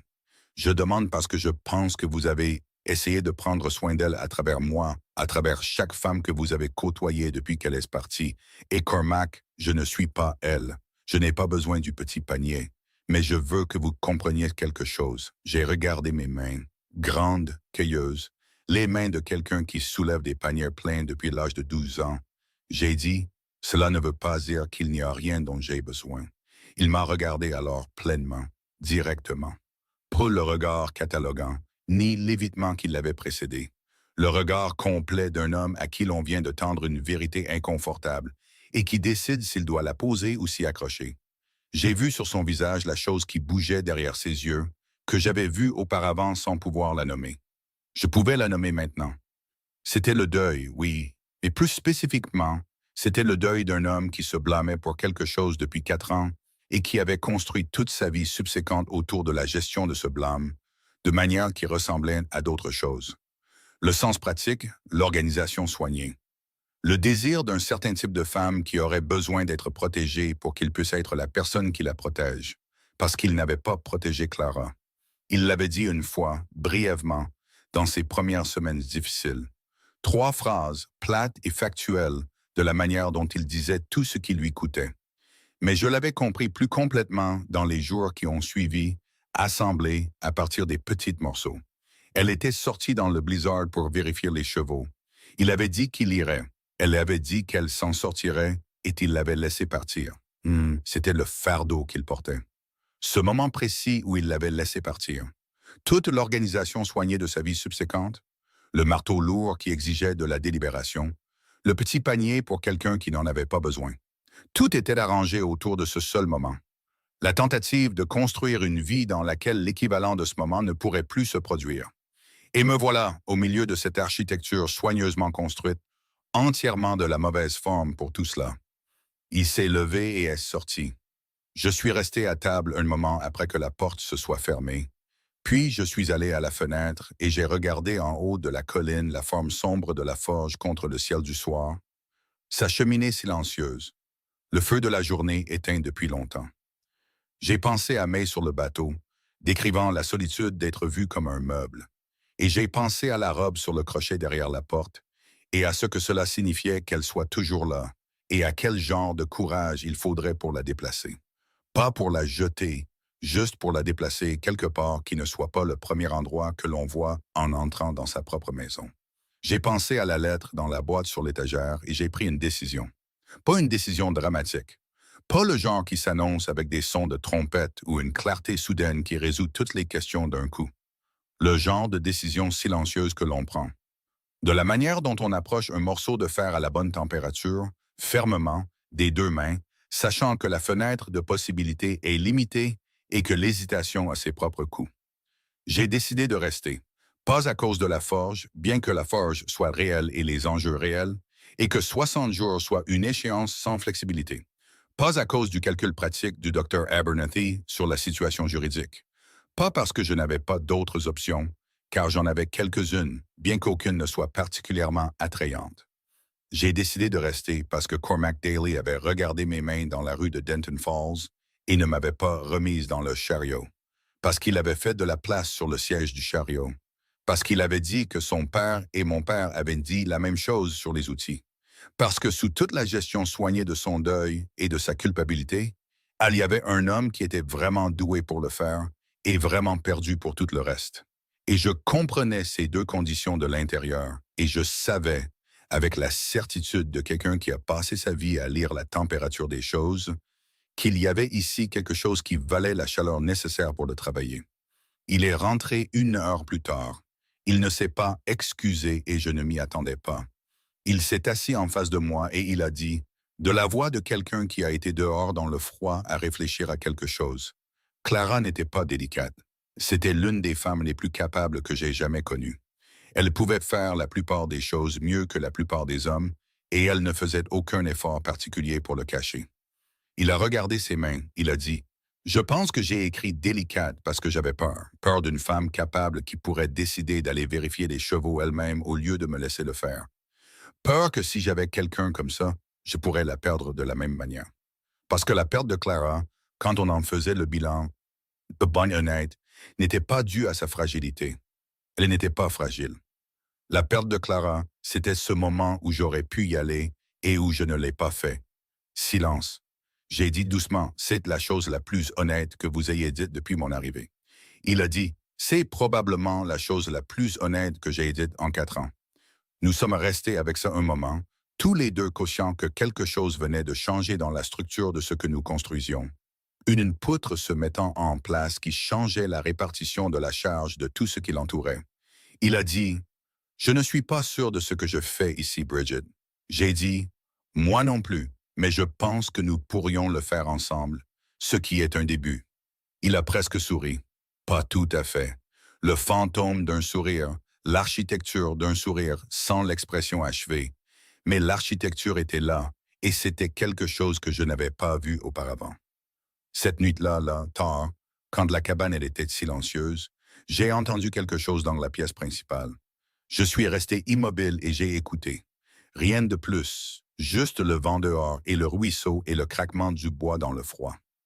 Mais le matin, en traversant la pièce principale pour commencer la journée, j'ai remarqué que le crochet derrière la porte était vide. La robe bleue avait disparu. Pas jetée. Je l'ai trouvée plus tard en allant accrocher un manteau plié soigneusement sur l'étagère du placard latéral. Placé avec une délibération qui parlait de quelque chose qui avait demandé un effort considérable et avait été fait lentement et avec une attention totale. Et elle n'était pas partie. Elle n'était juste plus au premier endroit que l'on voyait en entrant par la porte. Je suis resté à regarder cette robe pliée un long moment, puis je suis allé allumer la forge.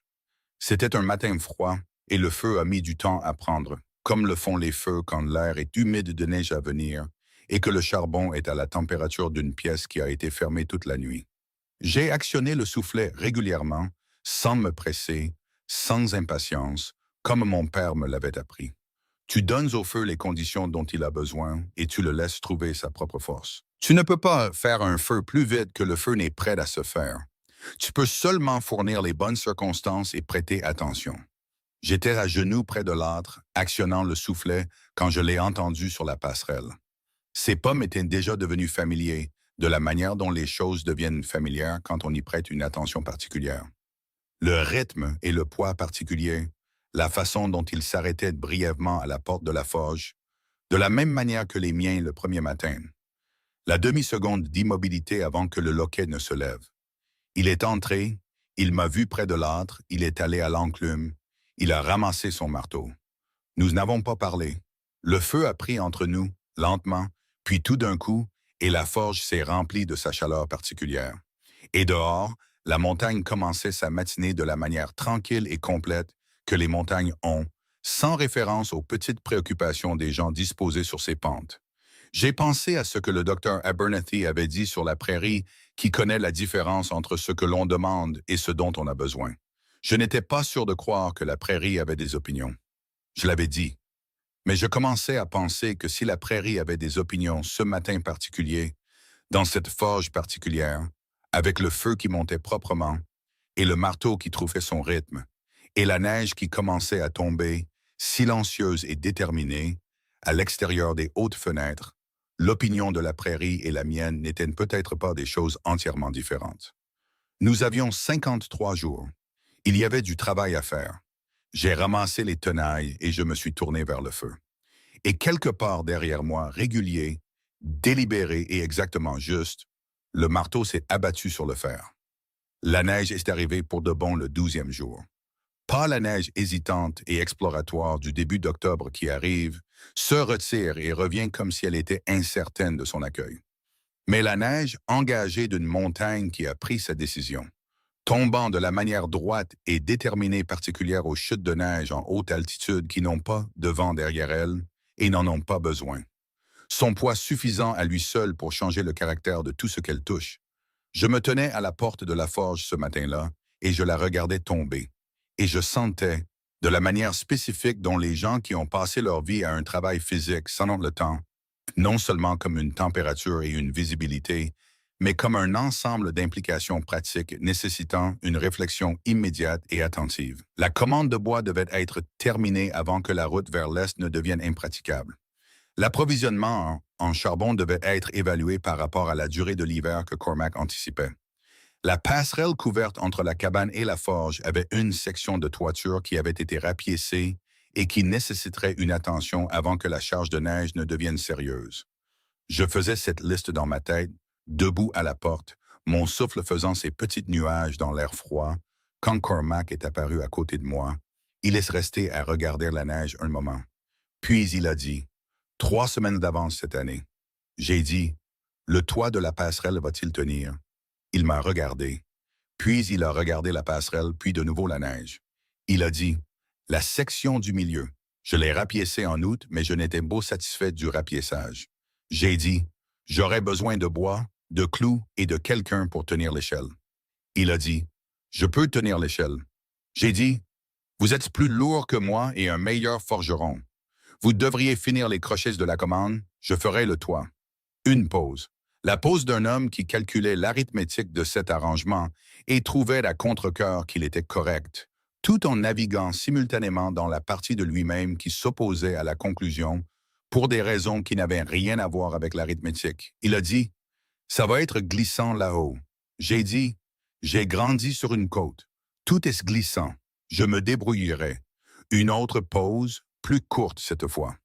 Il a dit, le bois est dans l'appentis derrière la forge. La troisième pile en partant de la gauche est du bon calibre. Il laisse retourner à l'intérieur et a ramassé son marteau. Et je suis allé à l'appentis et j'ai trouvé le bois exactement là où il avait dit qu'il serait. Et nous avons passé la matinée ainsi, chacun faisant le travail qui était le sien. La forge sonnant régulièrement de l'intérieur, pendant que je travaillais sur le toit de la passerelle au-dessus, dans la neige qui tombait, avec l'attention particulière que la hauteur, le froid et un travail important exigent. Ce n'était pas un travail confortable. Il faisait froid et le sol était précisément aussi glissant qu'il l'avait prévenu. Et il y a eu 2 moments où j'ai ajusté ma position sur l'échelle avec plus d'urgence que je ne l'aurais préféré. Mais le rapiéçage a tenu, plus que tenu. Quand je suis descendu et que j'ai parcouru la longueur de la passerelle, testant la réparation, elle était solide d'une manière que le rapiéçage original n'avait pas été. Le genre de solidité qui vient du fait de faire un travail sans se presser. J'ai rangé l'échelle, je suis rentré et je suis allé directement au feu pour me réchauffer les mains. Elles étaient passées au-delà du froid, dans l'inutilité spécifique des mains très froides qui ne répondent pas encore correctement aux instructions. Cormac a levé les yeux de la pièce de commande. Il a regardé mes mains, puis mon visage, qui communiquait probablement quelque chose sur la situation de la température sans que je le veuille. Il est allé au fond de la forge sans commentaire et est revenu avec une paire de gants de travail épais, des vieux, usés, souples et pliables par des années d'utilisation. Il les a posés sur l'établi près de l'endroit où je me tenais. Il a dit, pour la prochaine fois, il est retourné à son travail. J'ai regardé les gants. C'étaient les siens. Je pouvais voir leur forme particulière, la façon dont une longue utilisation moule le cuir à la géographie spécifique des mains qui l'ont utilisé. Et ceux-ci avaient été façonnés par des mains un peu plus grandes que les miennes, mais pas autant que l'on pourrait s'y attendre. Je les ai mis. Ils n'étaient pas parfaitement ajustés, mais ils étaient proches. Et plus important encore, ils étaient chauds, de la chaleur profonde et d'emmagasiner du cuir qui a été près d'un feu de forge pendant des années. Je n'ai pas dit merci à voix haute, je ne pensais pas que c'était tout à fait le bon registre pour le moment. Au lieu de cela, j'ai repris la tâche sur laquelle je travaillais avant le toit et j'ai continué à travailler. Et les gants étaient chauds sur mes mains et aucun de nous ne les a mentionnés à nouveau. C'était, je commençais à le comprendre, la façon dont Cormac Daly communiquait les choses pour lesquelles il n'avait pas de mots. Pas par la parole, mais par le placement. Les 3 pouces d'espace sur le siège du chariot. Le petit panier qui avait été remplacé le lendemain matin par le grand, sans discussion. Les gants sur l'établi. Il arrangeait les choses.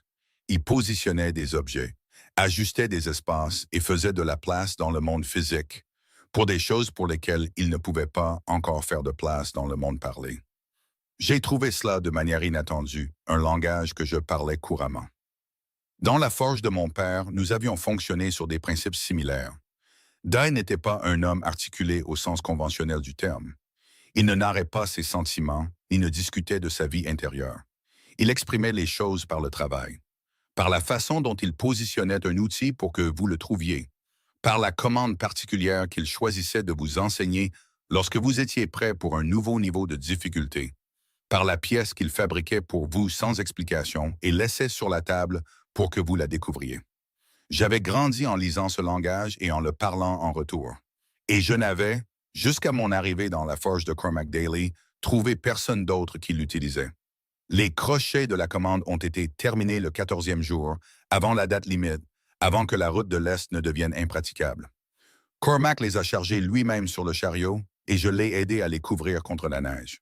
Et nous sommes restés dans la cour un moment d'après, à regarder le chariot chargé. Il a dit, « Je serai parti la majeure partie de la journée. » J'ai dit, « Je commencerai les charnières pour les Henderson. » Il m'a regardé. La commande des Henderson était la suivante, un ensemble de charnières de portail pour un ranch au sud de la ville. Un travail dont nous avions discuté mais que nous n'avions pas encore commencé. C'était tout à fait dans mes capacités et il le savait. Ce sur quoi il travaillait était autre chose. La recalibration d'un homme qui a été une opération d'une seule personne pendant 4 ans et qui s'adapte au fait que son opération n'est plus d'une seule personne et que cet ajustement est permanent plutôt que temporaire. Il a dit, « Le fer brut pour les Henderson est sur la 2e étagère, côté droit. » J'ai dit, « Je sais. J'ai organisé cette étagère mardi. » Un temps.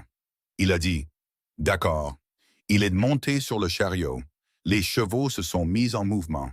Il était à mi-chemin de la colline quand il les a arrêtés d'un moment, et j'ai pensé qu'il allait dire quelque chose, mais il ne l'a pas fait. Il est juste resté assis là un moment, puis les chevaux se sont de nouveau mis en mouvement, et il a descendu la colline, a pris le virage et a disparu de ma vue. Je suis entré dans la forge et j'ai commencé les charnières des Henderson. C'était une bonne matinée de travail. J'avais la forge pour moi seul, ce qui était de son propre plaisir particulier. Non pas que la présence de Cormac soit malvenue, mais parce que travailler seul dans une forge a une qualité de conversation avec le matériau qui change lorsqu'il y a une autre personne dans la pièce. Cela devient quelque chose de plus collaboratif et donc de nature différente. Les deux types sont précieux. Les deux sont leur propre chose. Ce matin-là, seul avec le feu, le fer et la neige qui tombaient à l'extérieur des hautes fenêtres, j'ai travaillé avec la simple absorption de quelqu'un qui fait une chose qu'il a toujours su faire et qui l'a fait bien. Je finissais la 3e charnière quand j'ai entendu le chariot remonter la colline, plus tôt que prévu. Et j'ai levé les yeux alors que Cormac entrait par la porte de la forge, son manteau encore sur lui, de la neige sur ses épaules, et une expression qui faisait de son mieux pour être neutre et n'y parvenait pas tout à fait. J'ai posé les tenailles. Il a dit, « Earl était à l'exploitation forestière. » Il a dit ça comme on dit le nom d'un système météorologique qui est arrivé avant les prévisions. Pas avec surprise exactement, parce qu'on savait qu'il venait, mais avec l'effet plat particulier de quelqu'un qui confronte l'écart entre le moment où il espérait qu'une chose se produirait et le moment où elle se produit réellement. J'ai dit, « Qu'a-t-il dit? » Cormac a dit, « Il a dit qu'il était là pour affaire. » Il l'a dit comme Earl disait tout. Sa bouche souriait. Ses mots étaient raisonnables. Ses yeux étaient ailleurs, faisant un calcul séparé. Il est entré complètement, a enlevé son manteau et l'a accroché. Il est resté un moment le dos tourné, puis il s'est retourné et a dit « Il t'a mentionné par ton nom. Il a dit qu'il espérait que tu t'installais confortablement. Il a dit que la montagne peut être dure pour les nouveaux arrivants. » J'ai dit « Il vous rappelait que je suis une variable. » Il observe. Cormac a dit « C'est exactement ce qu'il faisait. » J'ai dit « Alors nous devrions supposer qu'il observe tout. La forge, le travail de commande, la situation financière. Il veut savoir s'il y a une faiblesse sur laquelle il peut agir avant que les 60 jours ne soient écoulés. » Cormac s'est assis sur le tabouret près de l'enclume, ce que je ne l'avais jamais vu faire au milieu d'une journée de travail. Il s'est assis dessus comme un homme s'assoit quand le poids qu'il porte est devenu pour un moment plus lourd que ses jambes ne veulent le supporter. Il a dit « Je me bats seul contre ça depuis 8 mois. Je ne savais pas comment faire. Je ne suis pas, quoi que je sois d'autre, un homme qui sait se battre de la manière dont Earl se bat.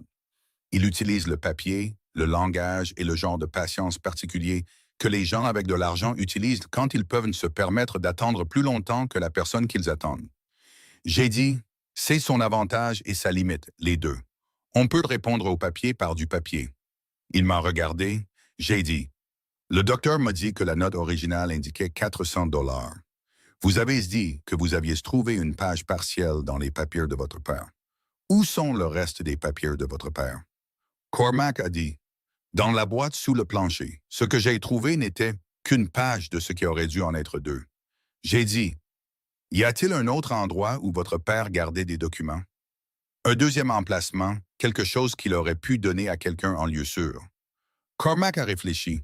Le silence de la réflexion, pas l'autre genre. Puis quelque chose a bougé sur son visage. Il a dit, le docteur Abernathy. Mon père faisait confiance au docteur pour tout. J'ai dit, lui avez-vous demandé? Une pause qui contenait, je pense, une part assez importante de la difficulté caractéristique de Cormac Daly à demander de l'aide. Il a dit, non. J'ai dit, alors c'est par là que nous commençons. Nous sommes allés au bureau du docteur Abernathy cet après-midi, à travers la neige, en marchant, car la route n'était plus facile pour le chariot. Le bureau du docteur était une seule pièce qui sentait les médicaments, les vieux livres et la pipe que le docteur avait apparemment abandonné quelque temps dans la décennie précédente, mais dont le fantôme habitait encore les rideaux.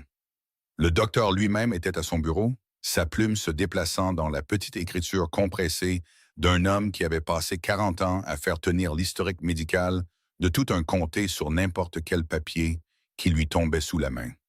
Il a levé les yeux quand nous sommes entrés. Il nous a regardés ensemble, nous deux, de la manière dont le docteur regardait tout.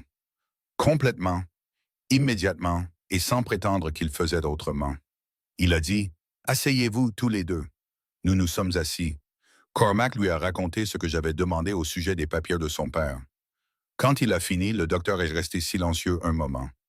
Puis il a ouvert le tiroir du bas de son bureau, le plus profond, et en a sorti une boîte en bois qui était la jumelle de celle sous le plancher de Cormac.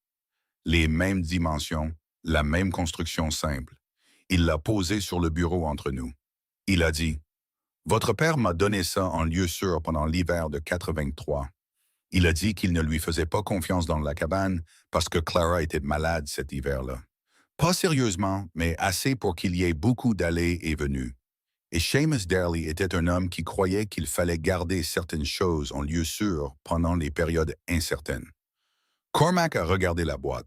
Le docteur a dit, « J'aurais dû y penser quand tu m'as parlé du document d'Earl. Je suis désolé, Cormac. Je ne suis plus aussi jeune que j'étais, et la boîte était dans ce tiroir depuis si longtemps que j'avais cessé de la voir. » Cormac a tendu la main et a ouvert la boîte. À l'intérieur se trouvaient des papiers, plusieurs d'entre eux pliés et arrangés avec la délibération soignée d'un homme qui comprenait que ces documents comptaient et les manipulait en conséquence. Cormac les a parcourus lentement, et je me suis assise à côté de lui sans le presser, car c'était l'écriture de son père et la vie de son père sur papier, et cela exigeait son propre rythme. Il l'a trouvé au 4e document. Une reconnaissance de dette. 2 pages, toutes deux présentes, datées de 1879. 400 $. Les conditions clairement énoncées, un calendrier de remboursement avec des montants et des dates.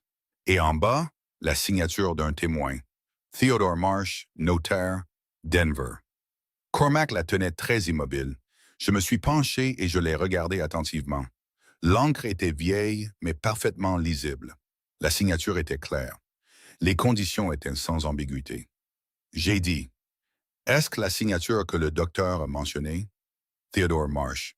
Le docteur a dit, Marsh était le notaire du comté de Denver pendant 30 ans. Il est à la retraite depuis 6 ans, mais il est toujours en vie. Toujours parfaitement sain d'esprit la dernière fois que j'ai entendu parler de lui.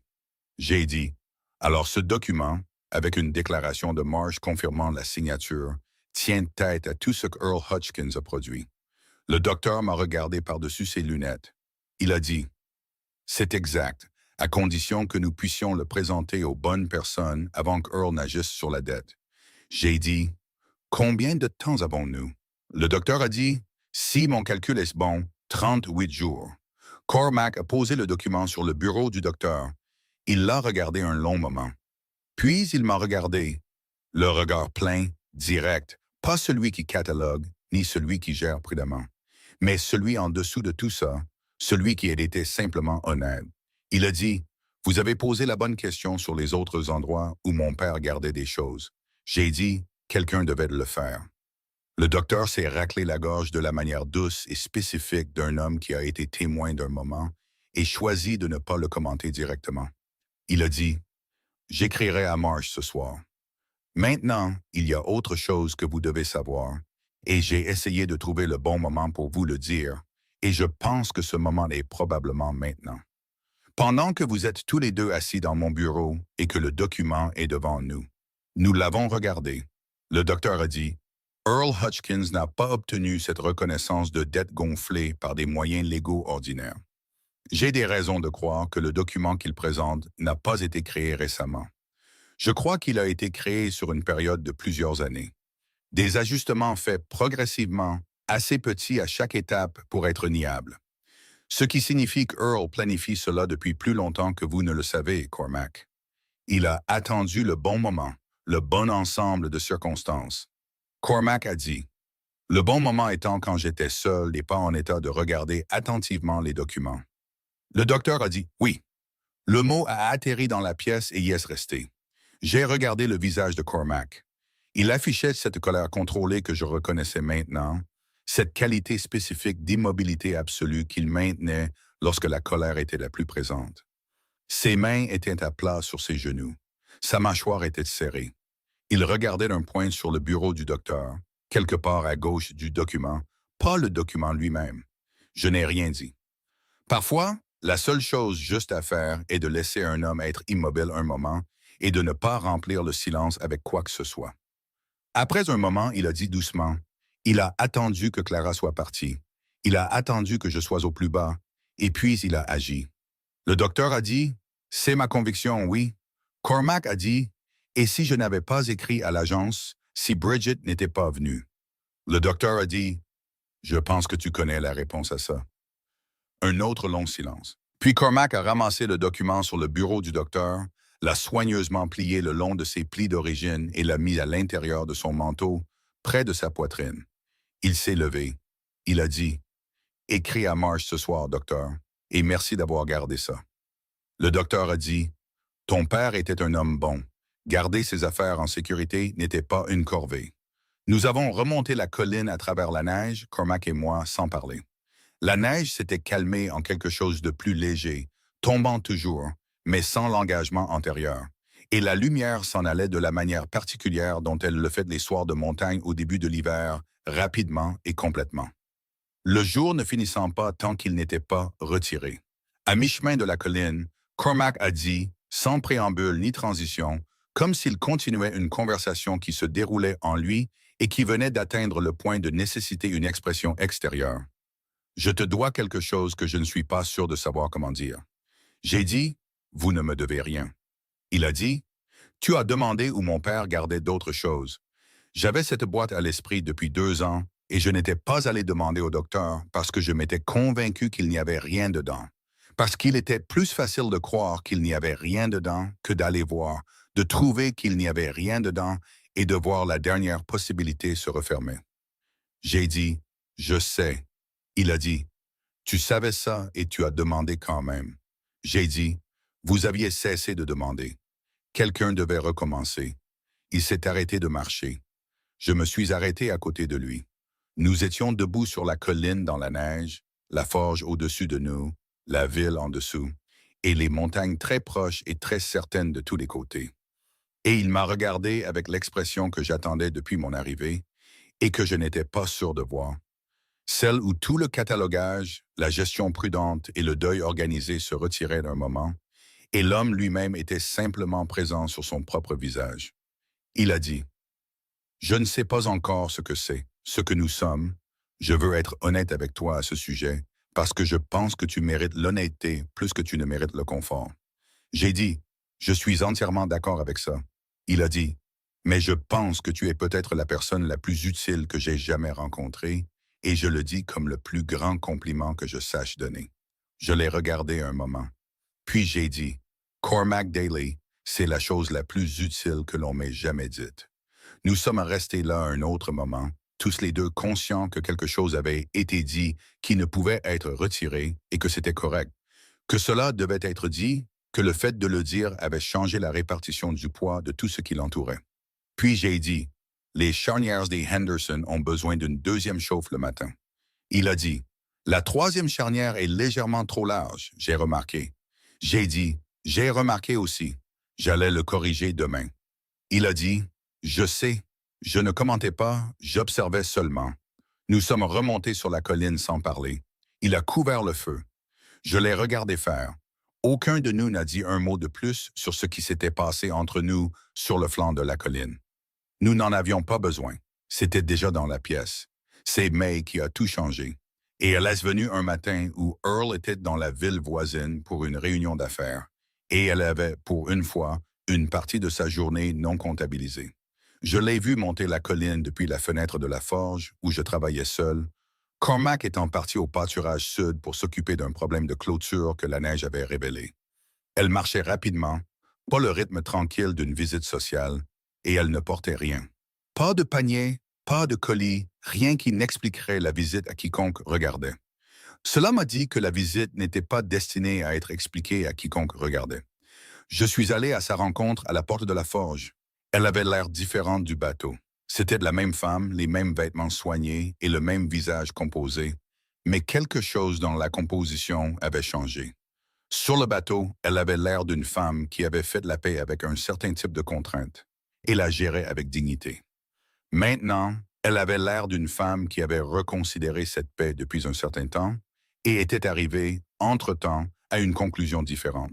Ses yeux, quand elle m'a vu, avaient la même reconnaissance qu'ils avaient montrée dans la rue le jour de mon arrivée, le jour où elle n'avait pas pu me parler parce que Earl était là. Cette fois, il n'y avait pas d'Earl. J'ai dit, « Entrez, je vais chercher du café. » Elle est entrée et s'est tenue près du feu de la forge, se réchauffant les mains avec la gratitude inconsciente de quelqu'un qui a eu froid et a maintenant moins froid. Et j'ai apporté le café du petit poêle dans le coin où je gardais de l'eau chaude toute la journée de travail, et elle a enroulé ses deux mains autour de la tasse. Elle a dit, « J'essaie de trouver un moment depuis le jour de votre arrivée. » J'ai dit, « Je sais. Je vous ai vu dans la rue. » Elle a dit, « Il observe plus que les gens ne le pensent. Même quand il semble occupé par autre chose, il note toujours qui parle à qui va où, quelles conversations ont lieu et à quelle proximité de ses intérêts commerciaux. C'est, j'en suis venu à le comprendre, simplement sa façon de se mouvoir dans le monde. Tout est information. Tout est potentiellement un levier. Elle a dit cela sans amertume particulière.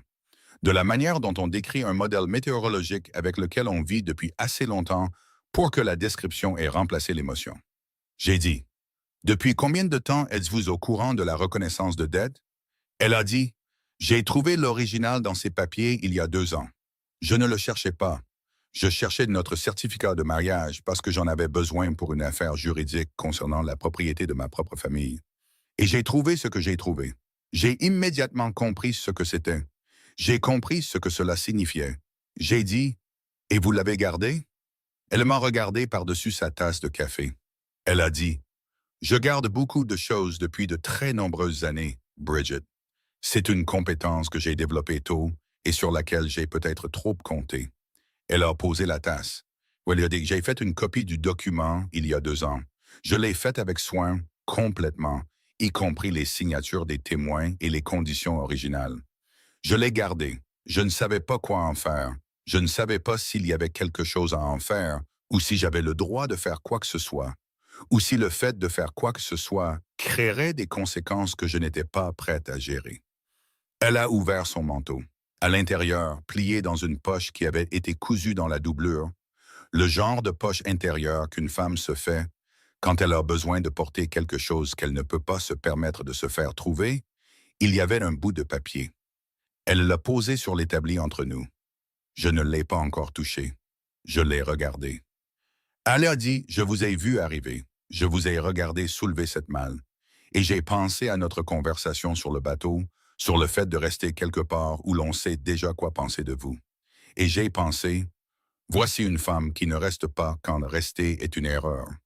Voici une femme qui pourrait savoir quoi faire de ça.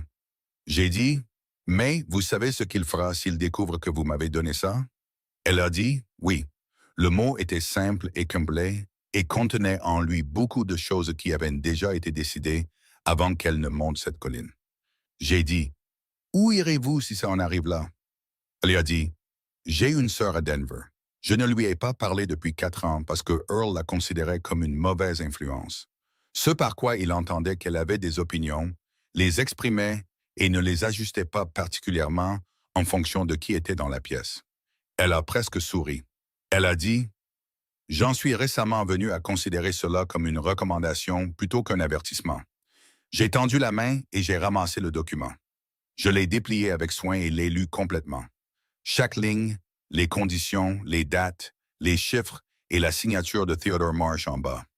Clair, sans ambiguïté et correspondant exactement au document que Cormac avait trouvé dans la boîte du docteur. Je l'ai replié le long de ses plis et je l'ai tenu. J'ai dit, ceci, combiné à l'original que Cormac a localisé et à une déclaration de Marsh confirmant sa signature, tiendra tête à ce que Earl présente. May a dit, c'est ce que je croyais. J'ai dit, vous auriez pu donner ça directement à un avocat. Vous n'aviez pas besoin de me le donner à moi. Elle a dit, un avocat l'aurait utilisé d'une manière qui pourrait être retracée à travers le processus légal. Vous l'utiliserez différemment, je pense. Je pense que vous l'utiliserez d'une manière qui le mettra devant les personnes qui ont besoin de le voir, sans donner à Earl le temps de répondre avant qu'elle ne l'ait déjà vu. Je l'ai regardée. Elle m'a regardé en retour avec l'expression calme et directe d'une femme qui a prêté une attention particulière à sa situation pendant longtemps et en a tiré des conclusions précises. J'ai dit, il a fallu du courage, May, de venir ici. Elle a dit, je vous l'ai dit sur le bateau.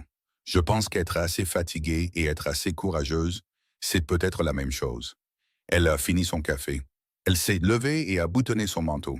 Elle était sur le point de partir quand elle s'est arrêtée, et il y avait quelque chose sur son visage qui était différent de tout ce qui avait précédé. Quelque chose de plus jeune et de moins composé. Quelque chose qui avait été sous la surface composée et qui transparaissait maintenant, juste pour un moment. Elle a dit, « Est-il bon avec vous? » Cormac Daly. J'y ai réfléchi sincèrement avant de répondre. J'ai dit, « Il apprend à l'être et je crois qu'il y arrivera. » Elle a hoché la tête. Elle est allée à la porte. À la porte, elle a fait une pause de cette manière particulière dont les gens font une pause aux portes quand la chose qu'ils quittent était significative. Non pas pour le drame, mais simplement parce que le départ mérite un moment de reconnaissance. Elle a dit, « Bonne chance à vous, Bridget Fallon. » J'ai dit, « Bonne chance à vous, May. Appelez votre sœur. » Elle a descendu la colline et je suis resté à la porte de la forge à la regarder partir. En essayant, aucun était en. Devenant plus petite contre le blanc de la neige jusqu'à ce qu'elle atteigne la rue principale, se fondent parmi les bâtiments et disparaissent.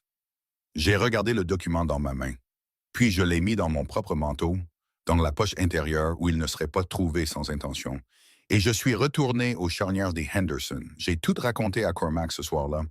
Il s'est assis en face de moi à la table, et j'ai posé le document devant lui, à côté de celui qu'il avait pris de la boîte du docteur. Et il a regardé les deux pendant un long moment. Il a dit, « Elle vous a donné ça, May Hutchins. » J'ai dit, « Oui. » Il a dit, « Sachant ce que Earl ferait s'il le découvrait. » J'ai dit, « Oui. » Il est resté silencieux pendant un long moment.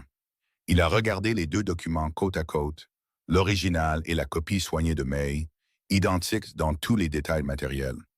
Il a dit, « Et la déclaration de Marsh de la lettre du docteur. » J'ai dit, « Quand elle arrivera. » Oui. Il a dit, « Ça fait 3 choses, l'original, la copie avec un témoin de la copie, et une déclaration du notaire confirmant sa signature. » J'ai dit, « Le document d'Earl contre ces 3-là ne tiendra pas. » Cormac a levé les yeux des papiers. Il a dit, « Vous avez planifié ça. » J'ai dit, « J'ai prêté attention, ce qui est une chose différente, mais la différence est petite. » Il a dit, « Et la réunion du conseil dans 30 jours. » J'ai dit, « Si nous présentons cela devant le conseil plutôt que dans un cadre juridique privé, cela devient immédiatement une affaire de notoriété publique. Earl ne peut pas supprimer un dossier public. Il peut supprimer une négociation privée et pas bien peut-être mais pas une négociation publique. Cormac me regardait avec l'expression que j'avais appris à lire comme sa version de quelque chose que d'autres hommes exprimaient plus ouvertement. Pas tout à fait de l'émerveillement, quelque chose de plus réfléchi que l'émerveillement. La version réfléchie, avec les six, ça a été réfléchi. La version qui a été traitée par un esprit qui n'accepte pas les choses rapidement, mais une fois qu'il les a acceptées, les accepte complètement. Il a dit, « Comment savez-vous penser de cette façon? » J'ai dit, « Mon père m'a appris que le fer ne ment pas, mais les gens si. Et la meilleure défense contre une personne qui ment avec du papier, c'est un meilleur papier et en plus grande quantité. » Il a dit, « Votre père semble avoir été un homme sage. » J'ai dit, « Il l'était. Il avait aussi parfois complètement tort sur certaines choses et était totalement réticent à l'admettre. Ce qui est peut-être une autre sorte de sagesse. Quelque chose a bougé au coin de sa bouche. Pas un sourire exactement, mais les muscles qui avaient oublié comment en faire un s'en souvenaient. Il a dit, « Ça me semble familier. » Je l'ai regardé. Il regardait à nouveau les documents. Pas moi, mais la qualité de son immobilité avait changé. Elle était plus chaude que toute l'immobilité que j'avais vue de lui auparavant. Et j'ai pensé que c'était à ça que ressemblait Cormac Daly quand, pour la première fois depuis longtemps, il ne se préparait pas à quelque chose. J'ai dit, « Cormac, il y a quelque chose que je veux vous dire et je veux le dire clairement. » Il a levé les yeux. J'ai dit, « J'ai trouvé votre lettre, le brouillon que vous avez écrit à l'agence. Je l'ai trouvé il y a quelques semaines en cherchant du fil de fer sur l'étagère du fond. Il est devenu complètement immobile. » J'ai dit, « Je ne suis pas en colère à ce sujet.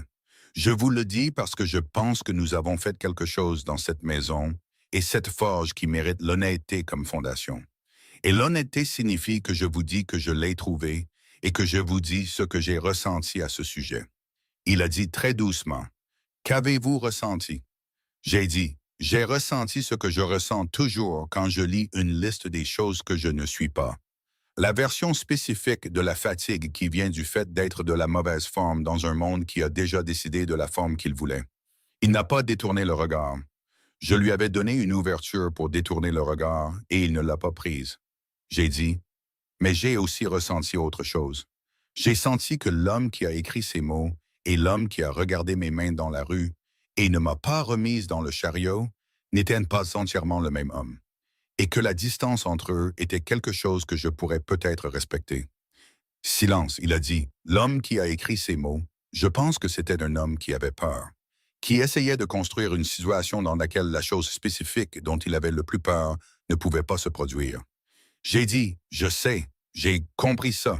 Il a dit, et l'homme dans la rue, j'ai dit, commençait à être autre chose, quelque chose qui n'avait pas la peur comme principe organisateur. Il a regardé la flamme de la lampe un moment. La qualité particulière de son immobilité avait changé. Pas la gestion contrôlée de l'émotion, pas l'ingénierie prudente de la distance, quelque chose de plus ouvert que l'un ou l'autre. Il a dit, « J'ai essayé de protéger chaque femme près de moi depuis la mort de Clara. Je comprends ça maintenant.